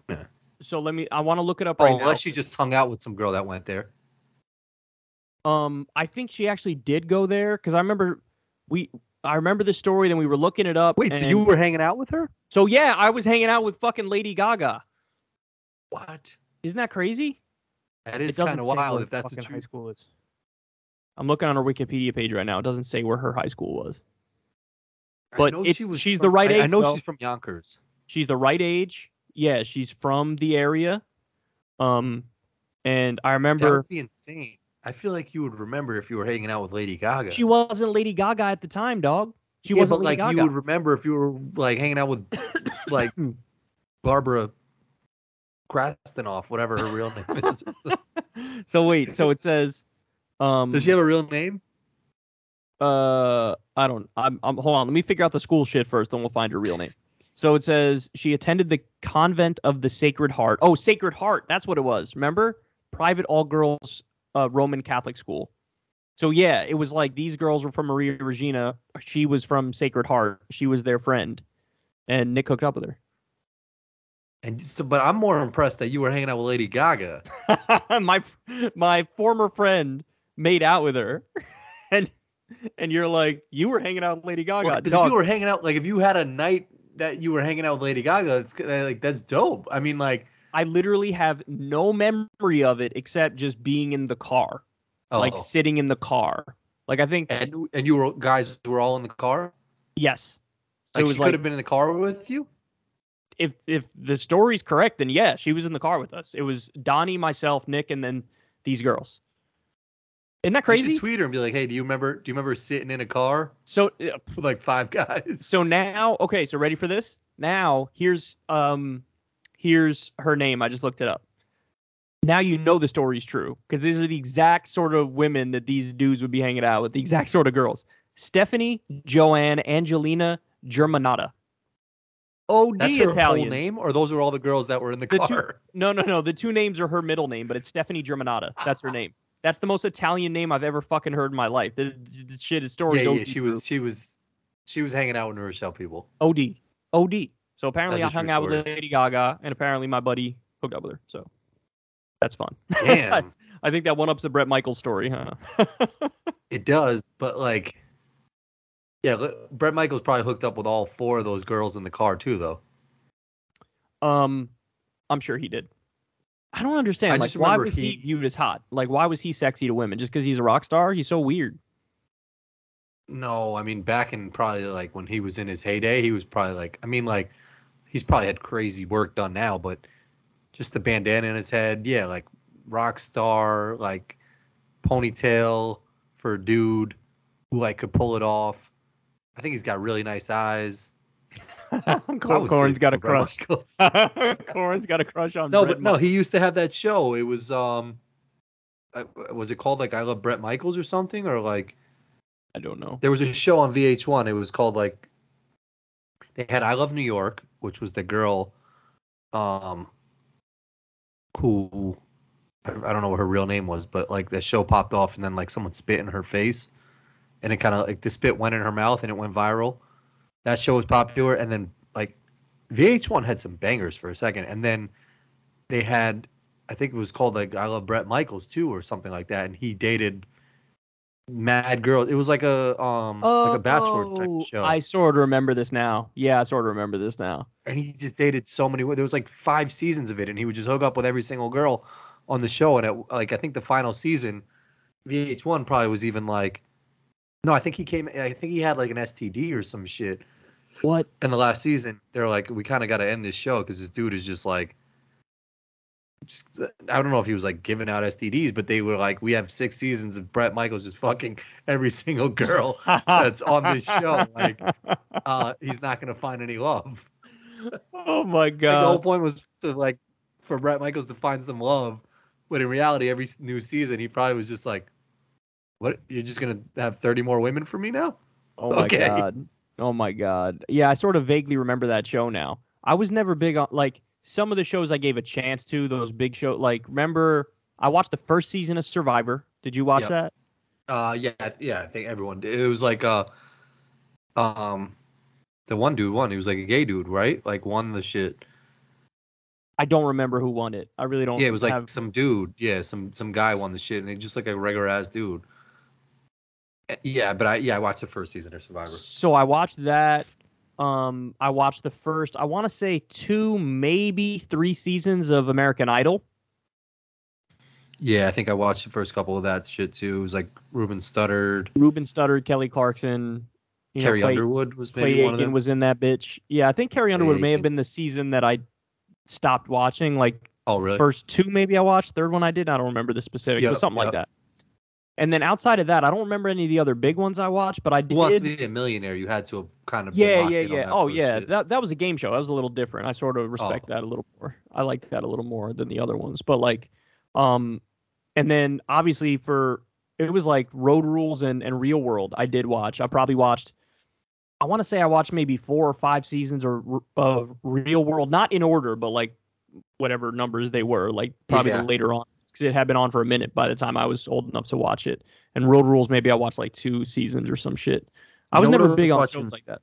On what, like real worldy type shows? Yeah, I was never big on like the whatever the big shows were that everybody was watching at the time. Like I never did. Like I never watched a season of Big Brother. People love that show, Big Brother. Big Brother's trash. I never watched some of the other big ones. I don't even remember the names of the big ones now. I was watching recently The Weakest Link. Oh, I remember that. The new host is whack. She's the gym teacher from High School Musical, I think. And she's in some other shit. She's in or maybe it's Glee. Is Glee a show? Glee's like a popular thing, right? Glee sounds like a show, yeah, but I definitely didn't watch it. Yeah, Glee was on Fox, was like mad popular, I think. I think that was kind of like a High School Musical like type of show too. I can't think of her name, but she's the host now, and she's like a mad nice lady, and she tries to be mean. When the first lady came out from Who Wants to Be a Millionaire with like the red hair, freaking it, she killed that shit. Like she had sayings that were like next level. She'd be like, "That shit's wrong as fuck. Go fuck yourself." Like, it's like, did you ever watch Family Feud? First of all, when Louis Anderson was the host, it was funny because Louis Anderson is just funny. Like he can do anything, and it's just funny because he's Louis Anderson, and he knows it's just because like how he looks and how he sounds. And then they went through a couple whack ass hosts, and then they settled on Steve Harvey. And Steve Harvey does the exact same shit you just described, but for the Family Feud shit. They'll have like 11 deep sometimes on the answer key, and it'll be some shit that I'm like, you knew they weren't going to get that shit. So why did you put 11 answers? Like sometimes it's some shit that even the audience is like, Mashed potatoes. Like they'll like say that shit like they're questioning it too. Yeah, I don't know. I don't fuck with that ass show. But Game Show Network used to have I like Whammy was my shit for a hot second. Never watched that. Was on Game Show Network. It's like this little red little like troll looking monster that you have to avoid on the like board. That motherfucker suck. Does this bothers Molly so much when I do this when I the floss sticks? Do you ever use these? Yeah, I've used them before. Mm-hmm. These are like my favorite things, and I like can floss stick my teeth the whole night. She gets so mad at me because there's always some shit on your teeth. It's not like you can do that shit for 20 minutes and like not get everything. You can always keep finding like some plaque or shit on your teeth. Yeah, So true. I'm always like digging at it, but she says I like suck on the thing and like eat the food that I pull off. Oh. I love using that shit. Do you actually eat If the there was food one though? thing, I mean, if I had like, so I just had like a whole plate of chicken and broccoli with like some noodles and rice. And if it's like 20 minutes later and I'm picking it, I'm not like, what are you gonna do? Like, what do you do with it? You spit it, like you eat shit, or like There is a time limit on it for it to be like palatable. I feel like once you get past that 20-minute mark, it's like sort of just get it out of your teeth and throw it in the garbage type shit. and get another stick. I mean, either that or just throw the stick out and say call it a day on the stick use. I don't know. I like you can. The shit is gonna be in your mouth anyway, so at some point it's gonna like. I think it's all going to the same place, so it's like you might as well just pick it and like keep it moving. You want your stick to be clean. Yeah, but if that shit, there's a line for you though, because if I tell you you had the chicken and broccoli, or you had, let's say you had some shit for breakfast, and then at like 6:45 at night you go to do that shit, and the breakfast food is still in there, you're gonna be like, I'm good. I don't want to eat this shit. Yeah, but at that point it's not like eggs anymore. It's like some eggs mixed with like shit on your teeth. It's like a part of your teeth now anyway. So it's not like your breakfast food. I don't know. She gets mad at all the shit that I do with food. Like she got tight at me because we were at a restaurant. And tell me if you would get tight at this shit. Yes, I was talking with my mouth full, but it was on some like I try to cover my shit when the waitress came by as I was telling her. So I kind of was trying to be respectful. And she said that my shit was still full. So I eaten a whole bunch of shit. Waitress came to the table. I had to tell her some shit. So I hit her with like can we just grab like 2 more napkins? You know, like respectful and blocking my shit, but still full. Like it wasn't my fault. She came to the table, and what am I supposed to do? Finish chewing and then wait another 10 minutes for her to come back to the table? I got to speak with my mouth with the shit in there. Yeah, no, I'm on your side on this. I'm even probably a little more extreme than you in that it's not people got it all messed up. It's not that talking with your mouth full is the gross thing, because there's ways to do it where it's not a problem at all. Like number one, what you just described, totally fine, full pass, fine. Throw a little blockage on there. Yeah.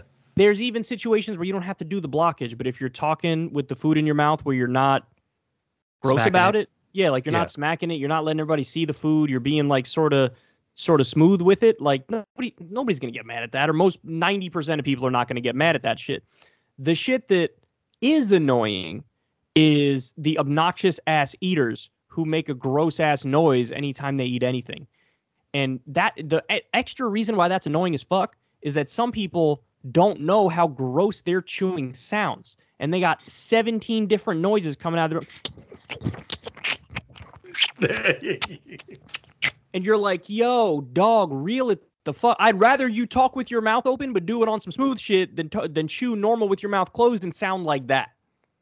That's how I am. And there's also a difference between like if I eat some banging ass shit and that first bite like hits, you're damn right you're gonna get some shit out of me like some oh, this shit bomb. You know, like you're gonna get some sounds off that first initial bite. I'll like maybe it'll last like for 2-3 more bites because of that. Like if that shit is banging, like if someone cooks up some shit and you mix it together, the first bite you're definitely gonna get some smacking and like some this is the shit. like complimenting that. Like to me, that's a compliment. If I'm the chef and someone eats my shit and they're just like, all quiet about their shit and their mouth is closed, I'll be like, motherfucker doesn't like my food. Like, I would prefer someone be on some shit like, Yeah, nah. I'm a fundamentalist on the mouth noises. Like, there's for the first bite, but for the whole meal, you're kind of like, okay. I've been around people whose shit has been making mad sounds. That sounds annoying as fuck.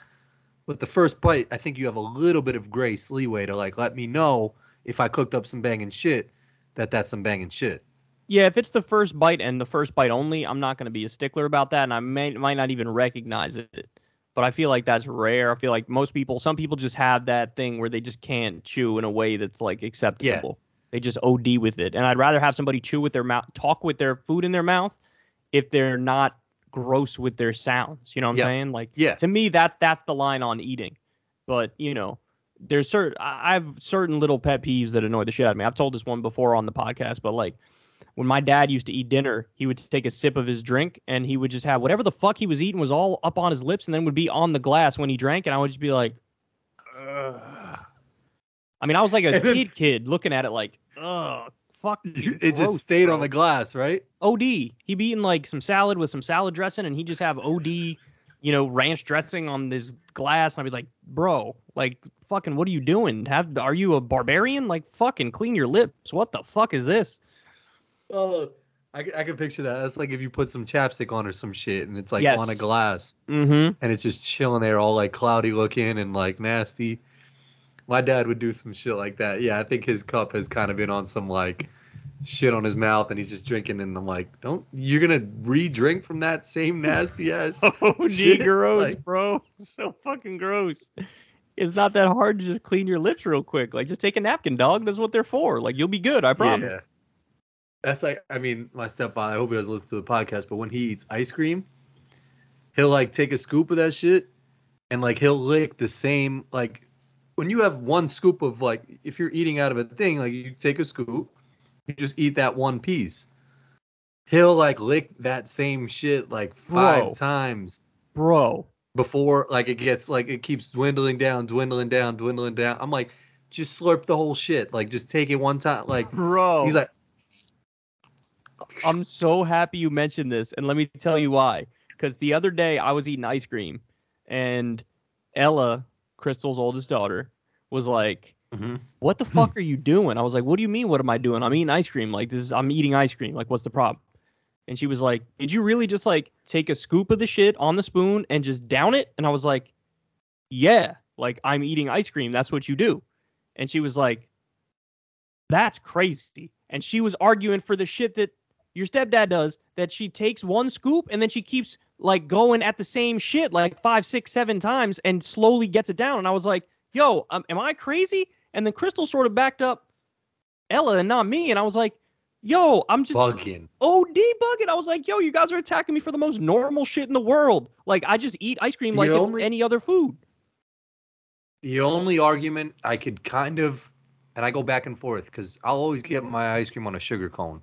Sugar cone's like the pointier shit that looks like kind of like a browner waffle, as opposed to like a wafer cone or cake cone, which is like that more like yellowy, vanilla looking like square shit with the bottom. I don't fuck with those cones at all. But I think those are more popular, which is surprising to me because the sugar cone just tastes way better. And it's just a way better cone. Way better. But I really, really would love to just get like like if there was a fucking CNN political poll, it's probably a generational thing too, where older cats, because probably back in like the 50s, 60s, 70s, they might have not had a sugar cone, so cake cone was the only shit to get. But I don't know how someone would choose a cake cone over a sugar cone, but I do feel like it's the more popular of cones out of the two. That being said, to their point, when you have a sugar cone or wafer cone, you like just lick the whole shit. So you're kind of doing what they're doing on a spoon to the cone. So it kind of translates there. But sometimes when I have a cone, I'll just like put my whole like lips and mouth into that shit and like kind of like suction like a piece out of it. And then I'll go back to the licking. but I see their argument on the like licking it down on the spoon shit because maybe it transfers from the cone. You know, you're just constantly licking it down and down and down and down. So on the spoon, now you're just doing that in a different motion from like the large scoop to like lick, lick, lick. But to me, on the spoon, you're just like re-putting saliva back on that shit when you have the capacity to just take the whole shit in one swoop. See, that's it. It's a matter of necessity. When you're talking about a cone, you can't really just like go and bite regular bites and down it because anybody who tries that is going to look like a kid with food all over their face because you'll have ice cream all over your shit. You can't, it's just not in the shape. It doesn't have the support to just go bite, bite, bite. So, you know, my strategy when it's an ice cream cone, I just do what everybody else does, which is I just lick the shit. Like I'm just licking all around it. You ever just submerge your lips into that shit? I mean, anytime I've had a cone, I feel like it's too big. Like the scoop is too big for me to like try to do that. You know what I'm saying? Yeah. So like I just lick around it. But look, that's why you know, whenever I have the option, I'm always going with like a cup versus a cone because I want to eat it on some regular shit. So like when I'm doing the cone shit, yeah, you're doing it out of necessity. You have to lick the ice cream. But when you're talking about a spoonful, you can control the amount that you pick up from that shit, and you take an amount that you wanted down. Like that shit is mad simple. They made me feel like I was crazy for just eating ice cream. They're OD bugging. Like, I'd have to go back and try, like, and see what that, like, sensation feels like of that licking shit. But, like, to me, that shit is just, like, horrible. You're just putting, like, saliva back on that shit. And it's not even enjoyable because you could eat mad ice cream if you just scoop a big-ass scoop. That's right, dog. And just, like, broop. I tried it after they said it. I was like, all right, maybe I am crazy. Let me try their way. I did it like 3 times, and I was like, this is stupid.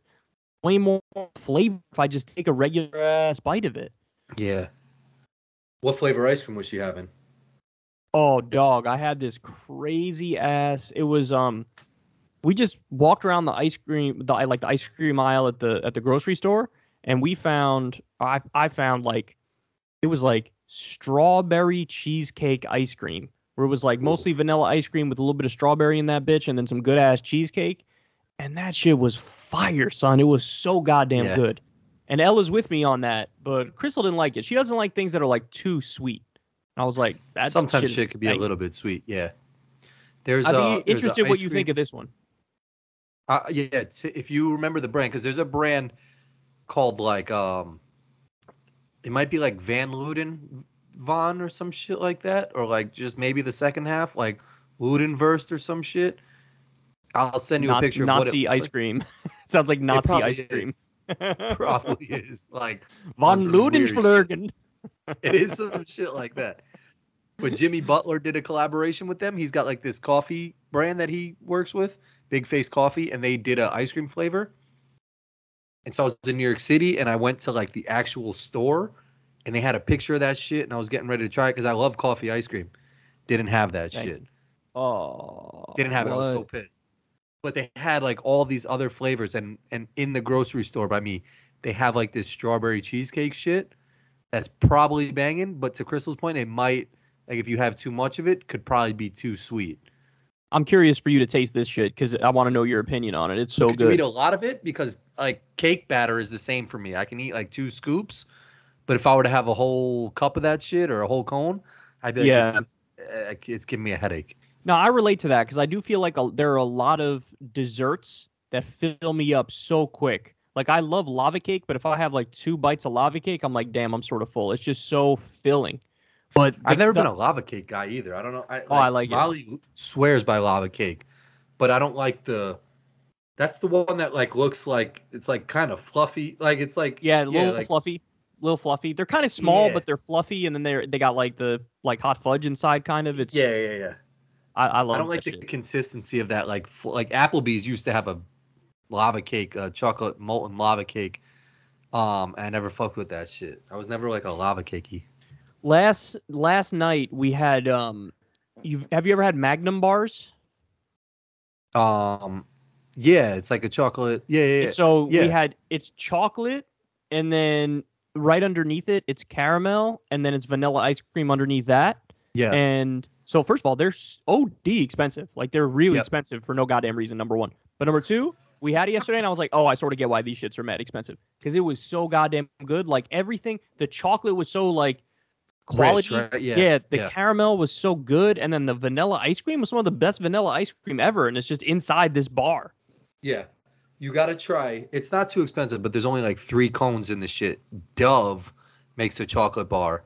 Oh, I gotta try that.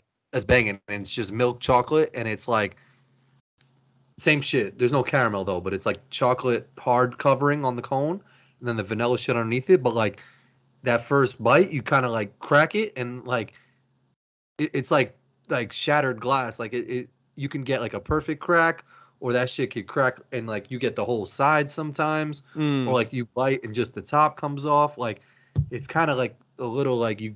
I get excited because I'm like, this first bite, I could have a whole big ass piece of chocolate in my whole mouth, or I might just have some small shit, and it take me longer to like.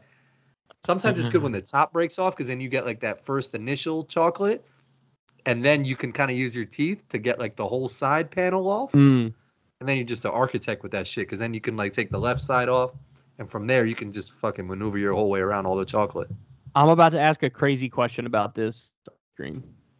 Is it the same company that does the soap? Is it Dove the same as the soap? Damn, that's a good ass question. I'm gonna say a hard no, but I've never thought about that shit because they both have. I feel like that little like That's what I'm Dove saying. flying shit. That's what I'm saying. I feel like I've seen the ice cream. I never had it, but it is. I feel like it's a similar ass emblem for the company. Yo, if that's the same company, yo, it and can't be. It can't. You can't be making soap and chocolate. But I know, but dog, here's the next point though. If that shit is as good as their soap is, that shit is banging. Cause Dove soap is next level, dog. Dove makes some like Dove deserves its prop. It doesn't get the props that it deserves. Like in my life, there's a number of different soaps I've used. Like first of all, fuck Irish Spring. I was about to say, Irish Spring kind of bless me sometimes. Dog, Irish Spring is the driest fucking soap in the world. When you're out of the shower, it's like it took your fucking skin off, son. Like that shit is like you took sandpaper and just rubbed it all over your body everywhere. And then you get out and you're like, oh, I feel so clean. Yeah, you also feel like you're going to die from being chafed to death. You have to be in the fucking minority of that shit because it's not like they have some Italian springs. Like Irish Springs must be banging that enough where they fucking have a top selling soap. So I will say this. I will give them their props because I'm a nuanced dude, right? Like I'll give them their credit. Here's their credit. Oh, that shit definitely gets you clean. Like that shit kills 100% of the germs. That's what I'm saying. I put some Irish bacteria. Springs up my like hiney, and that shit has come out super clean. Oh, by the time when you're done with that, it's like you've never shit in your life, you never farted in your life. Like Irish Spring gets the job done. If your goal is I'm gonna be as clean as humanly possible. Yep. So it's a 10 out of 10 on the are you actually clean scale. Okay. On the feel scale, that shit is a negative 10. It's not even a 0. It's a negative 10. Like that shit, it's like you feel like you just went to World War I when you're done using Irish Spring. So low key fuck Irish Spring. Dove soap is the shit. You could close your eyes and pick a Dove product, and it's gonna be like when you're walking out of the shower, you're like, damn, I basically just got a blowjob from my shower right now. Like you feel refreshed, you feel brand new, it gets you clean, and then it also hits you with, it makes your skin all soft and smooth and smells nice. There's not a single Dove scent that smells, but they could come up with some bullshit ass scent that's like cinnamon nutsack, and then you put it on and you're like, this is the best smelling cinnamon nutsack I've ever smelled in my life. This is amazing. I should use cinnamon nutsack all the time. Cinnamon nutsack is definitely going to be it should be their next fucking bar of soap because that shit would be a banger. If my nutsack was smelling cinnamon. Irish Springs. I don't know why that shit's so popular then because that shit, out of all the bar of soaps, holds its own. So wait, I'm about to hit maybe you with there's not that many bars of soap shits, but there is just Dove, Irish Spring. Does I don't think Old Spice sells a bar of soap. They just sell like the liquid soap. The body shit. wash. Yeah, I mean they might have a bar, but I haven't seen it if they do have a bar. But I'm about Dove's to got a monopoly on that shit. But damn, that would be. So would you have more respect for them or less respect for them if they were making chocolate? Got to be more, right? Because you already have them on like the top of your shit for soap. I want to say more, but also sort of less because, like you said before, why the fuck are you making ice cream and soap? That's like if I started doing political podcast and like professional Parcheesi games. Like, why are you mixing up some random ass shit that's so random? If it's the same company for soap and chocolate, they're doing some illegal like smuggling of cocaine in their chocolate or some shit. Have to, definitely. you know, for that shit to be smelling too good in the soap. Dove, Yeah, though, I do not know what's going on. Molly's kind of changed my mindset on all that shit though, because I mean I still use Dove soap, but she buys like this like I don't know if it's like an organic soap or like some healthier shit now, but it's not as like it doesn't get as soapy and foamy and like good as like the Dove soap, but supposedly it's healthier for you because she said she's had me, and I've mentioned this, but she's got me shook off of like products being like all, you know, whatever, like skin cancer and Oh, I'll co-sign everything she says on that. Like, she's probably right about all of that. Yeah, no doubt. all those things. So like she 100% uses all of these like natural products. So she buys some soaps that I try to use that like isn't the same, but it's just easier to buy like a 24 pack of like Dove soap and just like keep taking one each time and putting it, you know, in the shower. See, the only issue is I think she's right about how all the products are shitty and giving everybody cancer and there's no regulation, but I do feel like the organic industry and the natural industry, there's also no regulation around their shit. So you're taking their word from them that like, oh, this is natural and organic and there's no negative things in it. And it's like, no, you could be running a scam just like the fucking standard shit. Like, again, there's no like it. So think about this. This is my fact in this debate that is crazy. So you think when you go to like Vitamin Shop or GNC and like you're picking up a product, little bottle of like vitamins or whatever pills that, you know, they make all different claims about, they're like, oh, okay, so I'll go get, you know, it's like getting medicine or whatever, getting some sort of treatment but no, there's been a number of studies into basically, first of all, everything they sell at Vitamin Shop or GNC is not regulated by the FDA. So it's totally unregulated. That's point number one. Point number two is they've studied these things where I think the New York State did it one time where they took like the top 10 products out of a vitamin shop and tested what was in the bottles of the shit that they were selling. And in most of the products, the shit they were saying was in there wasn't even in there. It was like soy powder and all sorts of other shit that's not going to hurt you, but it's not the shit that they say it is. So like if there's no regulation, it's just a nightmare. It's just like, you know, you have no idea what the fuck you're getting. Yeah, she probably would have a counter argument to that shit, saying some shit, but no, you're right. If no one's, it's almost better in a sense to have some like FDA type shit, at least trying to regulate the shit that they put in there, where there's some corruption, where they're gonna miss some things, as opposed to not having some like legislation board to just be like, oh yeah, your shit's organic. It's none of them are regulated. Yeah. But the ones that are but the ones that are the big names, at least with the soap and stuff, it's like you just trust the name because they've been in culture for so long that you're like, oh, it's Dove. Like Dove is what's up. But like that shit is not strictly regulated, and neither is the natural shit and the organic shit. And sometimes they just lie about it being natural or organic. You know, like there's no rules around how they set that shit up. So you could just say my shit is natural and it's not.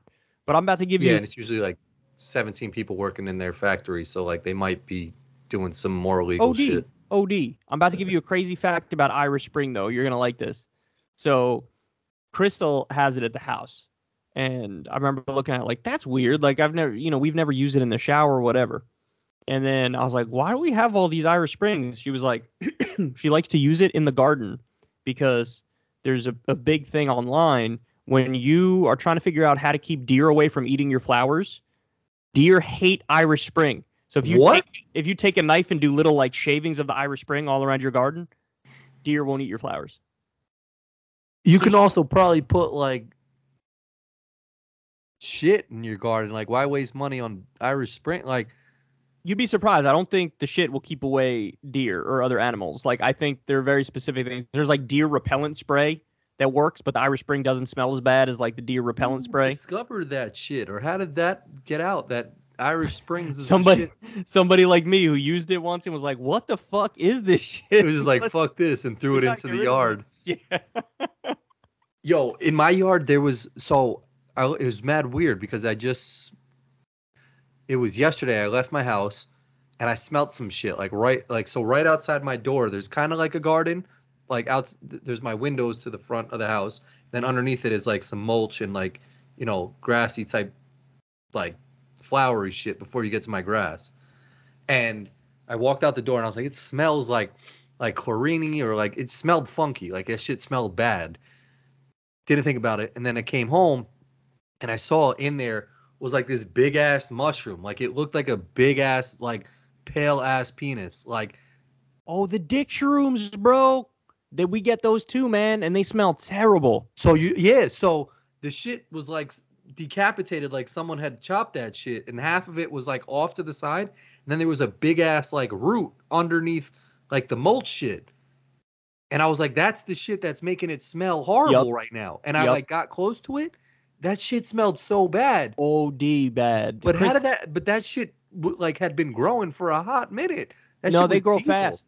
They grow fast, dog. Like that's the thing about mushrooms. It's crazy. They'll sprout up like that. Like it was like a long shit too. And it smelled like chlorine mixed with some nasty shit. And it was like disgusting. But if I didn't, my mother-in-law pulled the shit out.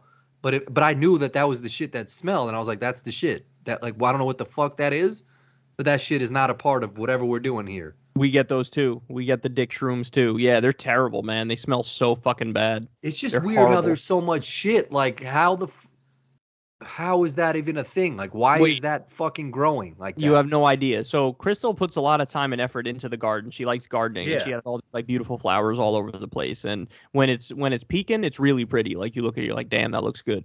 Mm-hmm. But it's crazy because you have to bend over backwards to keep your pretty flowers alive. Like you got to water them. You got to make sure they get the right amount of sunlight, because some of them, if they get too much sun, they die. Some of them, if they get too much shade, they die. Like it's a whole ass process. Like you're working to keep that garden going. Like all week long, you're doing some shit. Yep. But then there's weeds, and like there's this area that just grows the grossest reddish green weeds out of nowhere. And those shits, I'll go to war with them. I'll pull out a bunch of the weeds. And then the next week I look over there and the shits are grown back and even taller. And it's like, why? This shit doesn't get any water, doesn't get it. The sunlight is not regulated. Like, you kidding me? We're trying to fight these shits and they grow back like that. Meanwhile, the flowers, you got to nurse every single day to just keep them alive. Like, what the fuck? And that's like, the way why that doesn't it grow beautifully? Like, why is it some nasty shit that grows out? Yeah, to your point, like on my patio, there's like little like cracks in between, and like grass and weeds and shit will grow. Yep. But there's so many different kinds of shit. Like one shit will be like this grainy type of weed shit that I could kind of just pull out. This other shit looks like it's like a stem, and it's got like fucking 20 little stems out of it. So I'll cut the fucking epicenter of that shit. But then to your point, it fucking grows right back. Like you gotta pick up the whole shit, and I got like this scraper shit that like digs it. But there's so many. I just saw on fucking Twitter, there was some fish that was like 20,000 feet under the water that had like some transparent looking head or some shit. It's the same shit with fish and like plants. Is like there's so many different types of shit that like the back of my yard, there's like nasty shit growing that like could have some, like I get allergic to it sometimes. There's just so many different types of shit that grows. Then I'm like, what can't you all just be the same shit? Like you're all in the same area. Yeah, why can't you look good? Like why can't you be nice looking? The ones that pop up out of nowhere, it's always not even look good. It's like you're all doing the same. You're all getting the same shit here. The sun's here. The same toy is hanging out in front of all you motherfuckers. Why is the left side growing some shit that is fucking more difficult to cut down all this shit and grows higher and like spawns off different shit? But then the other side is like, we're just gonna be some little ass shit here. There's gonna be some tiny shit that fucks tough, with you. Man. I mean, the only people who would have answers for us are what? What are they called? Vegetarians? Agronomists? I don't know.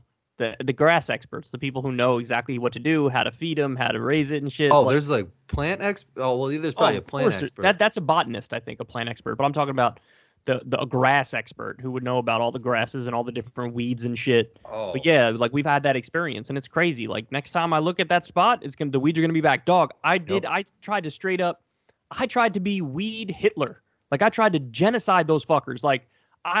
So we don't have any Roundup because Roundup OD causes cancer. Yeah. And so she got some like natural organic whatever thing, which again, who knows? That shit'll Yeah, probably give me probably the cancer same too, shit. right? Yep. OD. But I was like, all right, so I got to try to use this. Like, let me fucking try to kill these shits. I was dousing those motherfuckers, and that was the last time I dealt with them. So I'm about to find out soon. Like, did I get them or did I not get them? And the answer is probably no. I spent one summer like I took everything off the patio shit. I was like, I have this one shit. It's like an automatic like weed whacker thing, and it's got like these like spinning things on it. But one of them broke, and I don't even like. I tried to fix it one time, and then I was like, "Fuck this shit." But I like was manually like scraping everything through the fucking things, and I had it beautiful. And then literally like 2 months later, it was like, now we're back. Like it was on some. I was so tight, and now it kind of is like the same type of shit where it's like there's no point in fucking scraping it up. I might as well just wait till wintertime when they all just die. But that mushroom shit had me kind of bugged out. I was like, I what the hate those things. I've never seen that before, and it smelt so bad. Yeah, Crystal has those in the garden, man. The dick shrooms. I remember we saw them. She showed me them one day too, and I was like, God damn. She told me to sniff them. I was like, oh, what the fuck? I We gotta looked them put up. some Irish Spring on that shit for it to like not Nah, grow back, or is that doesn't shit... work for the dick shrooms. I don't remember what we did. I haven't seen them this year. They were more the last spring, I guess I saw them, or summer. But yeah, I don't know, man. I don't know, but that shit is crazy. Dog, I went to the U.S. Open this week. I saw that. Yeah, that shit looked dope as fuck. Yeah, it was. So this is the first. I never in my life have I been to a tennis pro event before. Yeah. And so we went to the U.S. Open, and it was dope. I really enjoyed it. So first of all, that whole complex in New York and Queens is crazy. Not nice. Have you ever been there? Yeah. I worked the U.S. Open mad times. Oh, that's right. Were you at that Wilson store when you did it? Yep, I was at the store. Yeah, and then the stadium is literally right next to it. The so cool. Arthur Ashe shit. So there's the Arthur Ashe shit, and then there's the Louis Armstrong shit that's like right next to it, and there's all the courts on the side and whatnot. Yep. Yeah, they had the Wilson store there. I saw that. So we drove there. There's a bit of traffic, but like we got there. It took maybe, I don't know, an hour and 20 minutes or some shit. Then we park. You walk in. There was a long ass line, but it moved kind of quickly. We got inside. First of all, the food is banging. Like, it's mad expensive, but it's banging. We saw this like La Frida steak sandwich place or whatever. I forget the exact name. I think it's La Frida. I'm not 100% sure. Probably but we had that. So fucking good. Mad expensive, but so fucking good. Yeah, everything. Because like once you're trapped inside those walls, like they're just gonna bang you out for mad money on food, drinks, souvenirs. OD.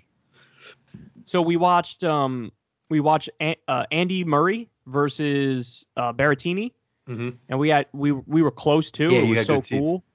OD. And so we saw them, and that was cool. Like, Murray's sort of like old now. I think he's got like a fake he's hip been playing and shit. for a minute. Yeah. Yo, I feel for him though. He was clearly like really grinding and fighting and trying his hardest, and like his body's just not reacting like he used to type shit. And so Berrettini beat him, but he fought. Like that was a good match. We saw that Coco Gauff girl, who's like she's up and coming OD star. Yep. She played this girl Madison Keys, who Madison Keys had won an event like kind of recently, and so I was sort of thinking maybe Keys will beat her. Yeah, I thought maybe Keys will beat her because she just won an event not that long ago when I was watching it on the Tennis Channel, and I was like, she's good. I sort of liked Keys. I thought maybe she would win. Nah, Gauff destroyed her. So that Coco's was cool. like small too, so you don't think she's got that much power, but like she's fucking beast. So she's young. She's really young. She's like a teenager. I think still, but she wasn't that small. She's clearly like built, and her form is crazy. Like, she's very clearly like super high level with it. Then we watched Tommy Paul versus Casper Ruud. That was cool too. Yeah, we saw a bunch, and that's the thing. There's so many matches going on at any given time. Like, you always have action. You could always see it, and it's cool. You can get really close to them. It was a great time. I had a great time doing it. I definitely would go again. I think it was a lot of fun. Yeah, U.S. Open is dope. It's especially fun in the earlier rounds where they have a lot of side courts going on, because a lot of the people who play on the like stadium court, their early matches will be on those like side courts where you can kind of sit like right there and like hear them and like really be really up close and not like this big stadium venue atmosphere.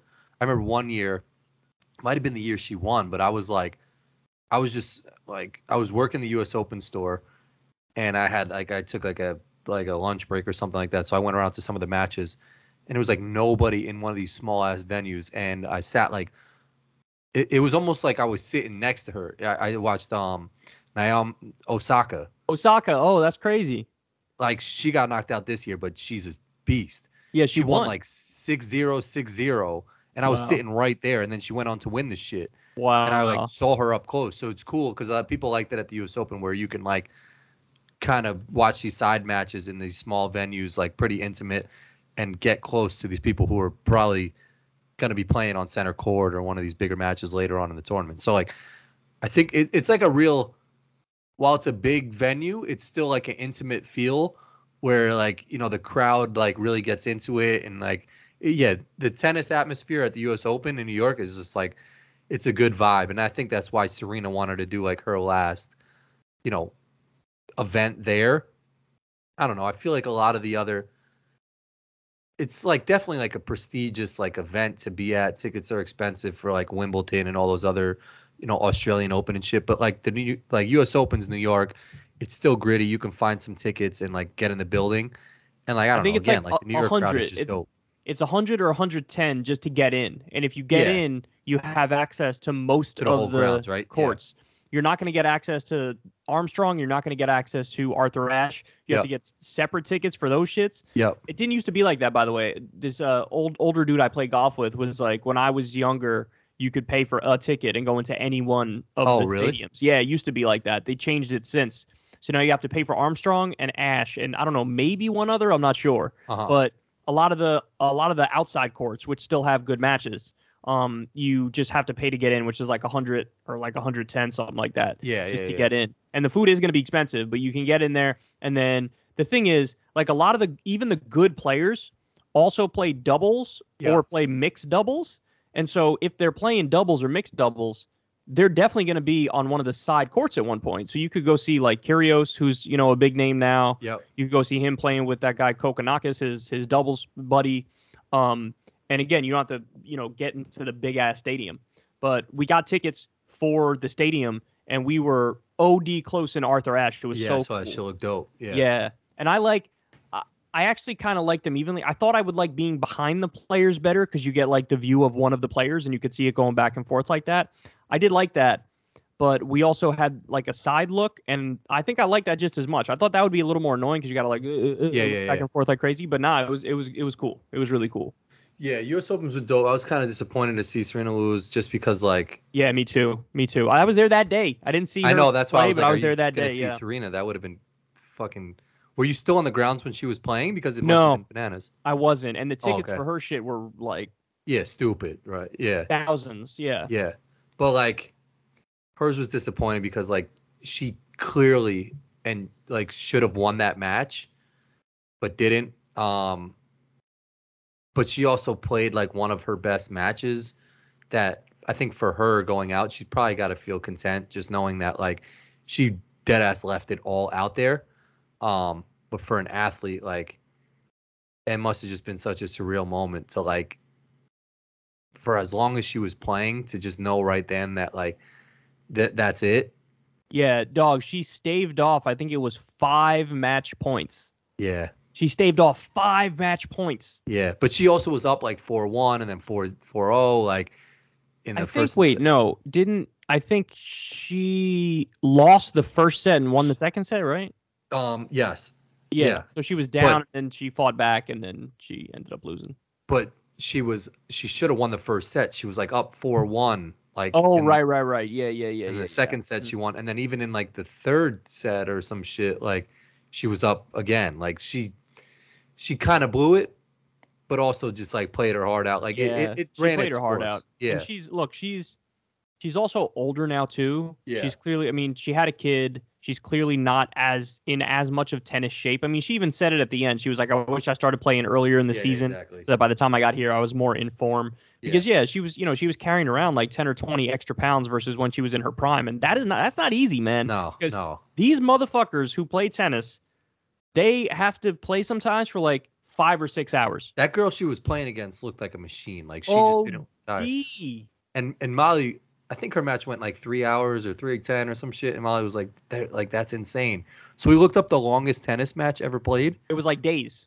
It was days, but like the total time was like 12 hours or some shit. I thought it was more. I thought it was like 20 something. No, I think it was like 11 or 12 hours, but it was the Wimbledon, and it was like this tall ass dude, John Eisner or some shit. But like, yeah, he has the hardest, he has the fastest serve of anybody ever. Oh, really? 157, yeah, Oh, 157 Jesus. miles an hour. That's literally like a driver shot with a I don't know decent how golfer. someone returns that shit, but I mean, it's impossible. you know, like how do you?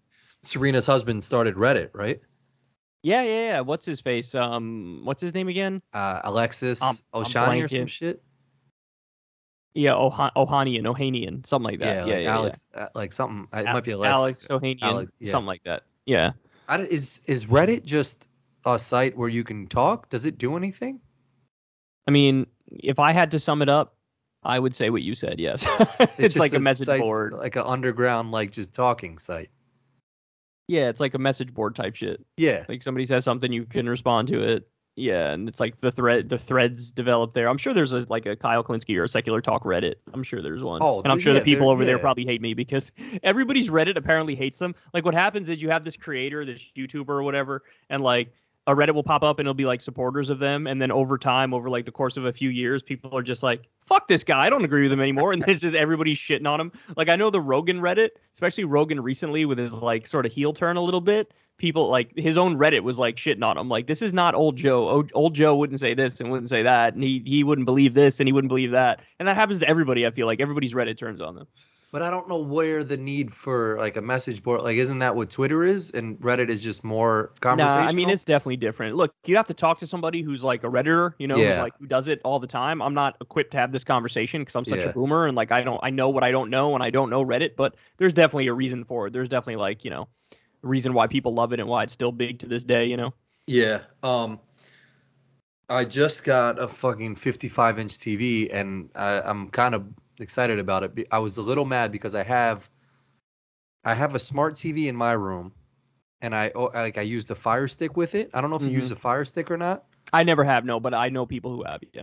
I need to find who invented the Fire Stick and just punch him repeatedly in the face because that shit was like, it was good for a hot minute, but now all my Fire Sticks, the remote stops working, and like. Once your remote works, it's a wrap. Like the buttons on your TV can't do anything. Dunzo. So we figured out. So first in my bedroom, we tried like 3 different new Fire Sticks, and it works. And then like it just stops working. And one worked if you point it at the Fire Stick, but it's behind the TV. So that shit is like I'm laying in bed. It's all the way in the back. Oh. So we figured out with the smart TV, we could just use the old fucking remote because it's YouTube TV anyway. Like I don't use the Fire Stick for anything, but my downstairs living room started having the same problem where the fucking remote wasn't working. And like it would just be days where I'll just be like, fuck it, I'm just not even gonna watch TV. But like, or I'd get the TV on and then the volume button wouldn't work, or like channel button wouldn't work, and that shit was pissing me off. Somali just got a Labor Day sale at Target. It was like $2.99. We got like a 55-inch smart TV. So we upgraded our TV. I had like a 35-inch in my living room before, like some small shit. Big ass TV now. Smart TV. Don't have to worry about the fucking Fire Stick. But I was Googling shit and I was like changing batteries and it was making me crazy because I was like, these are new batteries. And the shit just wasn't like whatever. That's so OD. Fuck the Fire Stick. It ruined your shit. But I'm about to hit you with a controversial opinion right now. You're not going to vibe with this opinion, but I have to tell you the truth, dog. I sort of like not the biggest TVs, man. Yeah, I don't know if I fuck with that take. I mean, like, depending on whatever TV's in front of me, I'll watch that shit. But now that I have a bigger TV than what was there before, I kind of like, I'm like, yeah, this is a little better than what it's like 20 inches better than what it was. I feel like there's a sweet spot, dog. Okay, so here's my reasoning. Let me hit you with my reasoning. So right now, I'm in my office, and I got a TV in front of me here. You can't see it, but this shit is like... Actually, I wouldn't even venture a guess on this shit. 32? Like the size of the map behind you or smaller? Smaller. It's smaller than that. So I want to say, but you can't really get the map to scale. You know what I'm saying? Like, you can't really tell how big it is because I'm sitting down. And yeah. But It's like, I want to say 32 inches, maybe 35 inches, right?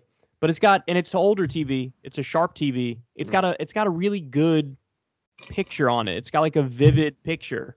Like the colors are on point on this TV, right? Then one of my other TVs is bigger. It's probably 45 or 50, maybe 55. I don't remember the size, but it sort of barely makes the cut. But like, it's almost at the point where if you're watching some shit, like you sort of got it. You can't just look at the like you got to follow some shit on the screen. Like I can see that. I just want all of it to get in my brain as I'm looking at it. Like I don't want to have to like to look all over it type shit. And the other thing is, I've very rarely, if ever, had a TV that once it was over a certain size, that the picture was vivid and on point. And like I've even fucked with the settings too, where like there's like a sports setting, there's a vivid setting, there's like I fucked with all those, and I still don't find some shit that's like this is the one. Whereas with this TV I'm looking at right here, smaller one, like just the pictures are naturally just so perfect. No, it's a good ass point you say that, because today I was watching this shit. I was like, this seems dark. Like it doesn't seem like just like colors. So I went into settings. I think it was on like dark. So I had to put I had to put the brightness up. And now it's like better, but I'm still kind of second guessing like this shit is not as bright, and just like just turning on the TV and it just being like TV colors. Yes, exactly. You know? Okay, I'm surprised. You give me more than I thought you'd give me. You are swaying me a little bit, because to your point, like I'm still in the honeymoon phase with the TV, where I sat down and like there was a football game on last night, and like I gotta be like, yeah, this is it. This is you know, but like I was watching The Office, and I kind of was like, you know, like one person's over here, one's over here. Kind of like have to be like. Whereas before the shit was just there. Like it was like, all right, like I'm just looking straight. You know, like now it's like I gotta kind of like move my head a little bit. So yeah, I fuck with what you're saying, but yeah, I mean I feel like I agree with it, but like it's also nice to have just like a bigger shit. But see, that's the thing. Like, so first of all, you've given me more than anybody's ever given me on that. Nobody's ever agreed with me on that shit. Because like in theory, a bigger TV, everybody, including me, is like, like fucking of course. What are you talking about? Yep. But then if you really think about it, like there are limits. Because if I tell you I'll make your whole fucking wall a TV, the whole shit, you'll be like, what? That doesn't even make sense. Like, what are you talking about? Yeah. So okay, then we're having a real conversation, because you don't want you don't want a fucking 14-inch TV, and you don't want a TV that's like 500 inches. So now we're just talking about, well, where's the line? What's the ideal size? No, and nobody thinks like what actually is the ideal size of some shit where you're like, this is perfect. Because if you really want to get serious and specific with it, you're going to come up with a number that's way more reasonable than you think. And like me looking at this TV, I'm starting to think whatever the fuck this is sort of my ideal shit. No, you're right. Because I'm even going back to those TVs that you said that like had the built-in VCR in those shits. Mm-hmm. And you would just put a movie in that shit and sit or lay in your bed and just be able to see the whole shit, you know, like it'd be like perfect, all right there. And that was probably from like the sweet spot, probably from like a 26-inch to like 36-inch. Like that's it, dog. That's it. In fact, if anything, you're sort of swaying me now to even maybe go a touch smaller than the shit I have right here, which is probably like 35. You might have to hit me with a 32-inch, and I'll be like, ideal. Because even going back to like 1960s, where like you would just walk by like a TV appliance store and it'd just be like that regular fucking TV. That shit was like, that was perfect. People like a family sitting on their couch. Nobody was complaining. Nobody was saying like, oh, this is too small. No, they're like, oh my God, this is amazing. This is great. Yeah. This is the coolest thing ever. Yeah. Yeah. Like I hope, if people are listening right now, are we right? Like, what size is your TV? Like, I want to hear. Somebody's going to be like, fuck you, the bigger the better, right? Like, no, fuck the people who listen to this shit, man, because I think we got fake listeners, because I asked people if they keep ice or fucking water next to their bed. I think one person sent me a picture. So fuck all you guys for not drinking water next to your bed. So I don't trust our listeners, man, because no one sent me a picture of water next to their bed. Nah, Andrew, shout out Andrew. Oh yeah, shout out to Andrew. He's cool. He did the Secular Talk cartoon. He's the man. He's a great. He hasn't blessed you with a one recently. He's been sleeping. He's busy, dog. It's all good. It's all good. He's under no obligation whatsoever, but I love him and appreciate him for what he's already done. I don't think it was so cool. Yeah, true. You know, I thought that was really awesome. But yeah, anyway, that's all I got for this week, dog. You got anything else on your mind before we wrap it up? Oh, the fucking the Breaking Points is taking over. They're doing like some TYT shit where they're bringing people onto their network and stuff. Oh yeah, so Ryan Grimm, who was with The Intercept, and I think is still with The Intercept, and is a good journalist, and this Emily Jashinsky person. Yeah, I think what they did is they originally worked at Rising for a little bit. Like they kind of filled in for Crystal and Sagar after they left The Hill. I think they kind of, I don't know how often they did it. I know they had like rotating hosts. They'd go to some other hosts too, but Ryan and Emily filled in over there at least a little bit. And yeah, Ryan, and now they're going to do a show for Breaking Points, and I think they're calling it Counterpoints or something like that. Nah, it's just kind of gangster. Tell Crystal when they need a sports shit, like some tipping point shit. Oh, that's a guarantee. You would get that hold me job. down with a fucking show on their network and sports shit. You would get that job, no doubt, if they ever do some sports shit. Don't give it to that one motherfucker who deaded me out in L.A., that bozo. That TYT guy. Yeah, fuck him. The TYT sports guy. He was like, yeah, you'll come on the shit. Yeah. You don't need any help, dog. Your sports knowledge is next level. But yeah, so they're doing that. So Ryan's like on the left. And I'd say Emily is probably. I mean, I haven't watched any of her stuff, so I really don't know. But Crystal said, "Oh, is it like the same type of shit as what Crystal and Sagar? Like they can't have a watered down version." Well, not really, because they do. Ryan's on the left, and Emily's like a libertarian type conservative, and Sagar's not libertarian, so it's not the same. It's definitely different. But I guess what they did is they saw that they had a good vibe going on over at Rising, and they liked the way they were hosting the show.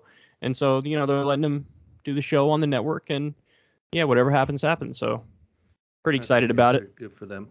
Yeah, it's pretty cool. It's certainly not my style of shit. Like they're expanding, I like. Yeah, that's what I'm saying. That's why I was like, they're turning into, like, not turning into, but like it's on some network type shit. Yeah. Yeah, networky type shit. That's why I was like, if they're doing networky type shit, hook me up with a sports shit on that motherfucker. They are careful though. They're not like, they don't mindlessly expand. They only do shit that they really liking. Yeah, no, I'm sure they really fuck with them. Yeah. Yeah. Whatever. But it's not. It's not my thing. It's it's how they do it. But anyway. Oh, Molly wanted me to say too that she started a TikTok for me. So if you're on TikTok, Corin has a TikTok. Corin's World has a TikTok. Oh shit! I don't know what's on it. She might have recorded one of the shits where I got in a tuxedo for a wedding. So that shit's probably on there. But I deadass, I don't have TikTok. I don't want to be scrolling on TikTok because I scroll on fucking Instagram too much. But she likes TikTok. See, this is your only problem, is that you don't even realize how charismatic you are and how likable you are and how you could, any social media platform you go on, you could freak it. Thanks, Doug. But you just don't want to do it. I just don't want to do that shit. But people are low key. They're like, yo, just record yourself like eating and then taking a shit, and I'll watch that shit. I'll give it a like. I'll throw you some money. Like, well, that's why Molly recorded the shit. Like I was throwing on the tux and I was kind of freaking that shit. And like, I know you sent me the video. I love that shit. It was hilarious. Yeah, that was dope, right? It's like in a regular shit and slide in. Yeah, guys. So what he did is him and Molly, they went to a wedding and they changed from what their normal clothes into their wedding clothes, and they like slide into the camera and it switches to their wedding clothes, and it's a cool video. I liked it. I had a black tux wedding. That shit felt good to like kind of get in a nice like dressed up outfit and feel like important for a second, but it made me feel on some like elitist shit where I was like in the venue and I was just like, damn, like we're in this shit and then there's like homeless people out there and like we're eating like nice ass food, drinking. I mean, you're almost too kind of a person to think that. Like, what are you gonna do? Not go to your friend's wedding? Like, you had to go. Like, what are you gonna do? Well, I'm not going, man. There's homeless people. Imagine that excuse. I can't go. There's homeless people that exist in the world. Write that on the RSVP. Wait, hold on. Wait, what? Like, so every homeless person has to not be homeless before you go to the wedding? Like, what does that mean? So but I feel you. DC has a fucking serious homelessness. Yeah, DC was kind of like, yo, what the like. Did you like our place though? It was dope as fuck, but it was like the rent's probably on some OD shit, and then you like look out the window and motherfuckers are paying nothing, in the park type shit. Like, well, they're not exactly getting a good experience. So no, I know they're obviously that shit is like, free for a reason. it's just, I mean, it's just wild. There was one dude, this white guy, was like walking up and down the street, like talking about like getting rid of all the black people. Like it was What? Yeah, it was like There was a racist homeless person? Yeah, OD. it was. Yeah, it was crazy. I mean, like that's everywhere, but DC was kind of on some shit. I was like, damn, like there's some shit going on in DC. Yeah, it's rough for sure. It also probably kind of sucks to live in DC because I know when like New York, when the president comes to town, like they shut down fucking radiuses of streets. Oh yeah. Oh, I got stories They must about do that DC shit for every days. day in fucking DC. Bro, you got to remember, I was there for all the shit. Like I saw the whole shit. So whether January 6th type shit, when they literally like locked down the whole fucking place, like I would park OD far away and then walk. Like I had to walk like 5 blocks one time just to park and then go somewhere. You know, like crazy, just crazy. That is wild. And like I didn't understand any of the parking shit out there, but I was surprised too. One, how close you can get to the White House. I thought there was more barricades to this shit, but like you could literally drop your cell phone through that gate, like on the front yard of the fucking shit. Yeah, the other thing is you could stand on the street. There's like a road that looks all the way into the White House, and that road goes so long. Like in theory, somebody could be a sniper and like fucking. Oh, really?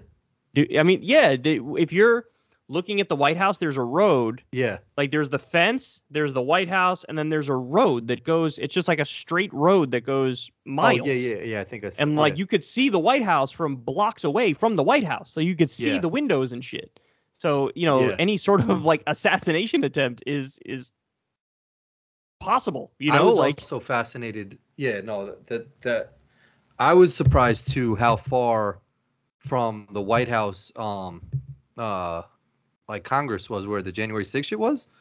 Like all those Trump people, it's not right next to each other. No, yeah. That's what I'm saying. They had to walk a far ass distance to like get to the fucking like. I had to Uber that shit. Was like that shit was far. Yeah, I was surprised that like all those people walked in a mob like that. Yeah, no, it's not that close. Yeah, it's not that close. No, that shit was kind of diesel. But like, I don't know.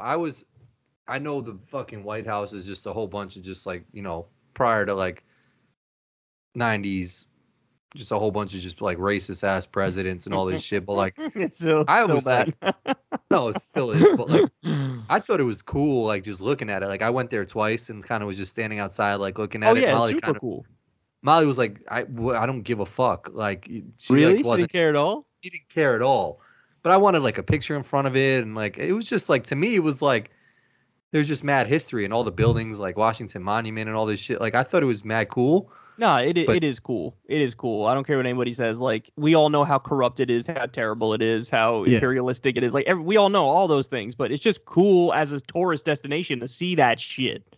Yes. Yeah, of course, absolutely. Yeah, it's it's the top tourist destination in the country. It's one of the ones people love to visit for that reason. Yeah, that's why I asked you. Like I saw people leaving like the White House like grounds like from the inside. I was like, because I don't think if I did do a tour of that shit, it was probably in like 2nd or 3rd grade. Yeah, same. I don't think I ever did a tour of the White House, and that would be something that like I kind of would really enjoy is doing a tour of the White House. I don't remember if I did a tour of the White House, but I definitely did take a trip there in like grade school. Yeah, we definitely went to Congress. I don't know if we went to the White. I don't remember the specifics. Yeah, but I know I went there. I don't know if I did that. So yeah, I went to like the I definitely saw the Abraham Lincoln big ass shit. Mm-hmm. And there's the tombs of the unknown or some shit like that, like some other shit. And I don't know. There's just so much history there. But I would love to find out like what rooms are like those front rooms of the White House. Like are those bedrooms or just so much like fake ass rooms? I mean the Oval Office is like accessible to the outside, so it's either on the front or the back. I don't know. Probably that's shit on like the right hand side, I think, right, where they walk from the Oval Office to the actual White House shit. I think the Oval Office is the president's office. I think that's sort of in the middle of the White House, but like middle back. I don't know for sure, but I know it's like you can walk out of the White House from the Oval Office. Uh-huh. So I think it's like the back, but I don't know for sure. I wouldn't quote me on that, anybody. Yeah, I don't know. DC So was cool, like, but I had a good time. We went to this wedding. It was mad fancy, and like, so we walked from Crystal Spot to the venue. It was about like 15-minute walk, and we got like to like 14-minute of the walk, and like this strap that Molly had on her like mad nice like dress shoe had like came off somewhere, and it was 6:19 when we got there. The wedding started at 6:30. So she lost the strap to her shit. So I was thinking like the whole night she's not gonna be able to dance, walk, like it's a wrap. So I was holding her phone and like her little like purse shit, and I just took off like running back the same route, like with my face to the ground, that's love. all the way back to look for That's that shit. love. Molly, you can never criticize Corin ever again. So listen to this shit. Mhm. So then I got all the way back and didn't find the shit, and I'm like, I didn't look at the time, but I knew it was close to 6:30, and the shit was about to start. So I like started booking it back. As I got to the corner where she was standing, I looked down at the ground. The fucking shit was right there. So I turned around and took off without looking down, like right there. Oh my It was like God. a little bit up, so Molly couldn't see it. So then we got in the shit at like 6:31, and like I'm sweating. I'm thinking I did a good ass shit trying to get the fucking strap, but she was tight because like we were like a minute late to the wedding. Oh my God. Come on. You did everything you could, dog. That's That's what crazy. I'm saying, right? Yeah, that's crazy. Nah, that's a moment of like, damn, that's love. I appreciate that. You know? Yeah. So Anyway. All right, guys. We love y'all. We'll talk to you soon. Everybody have a great rest of your week. Peace.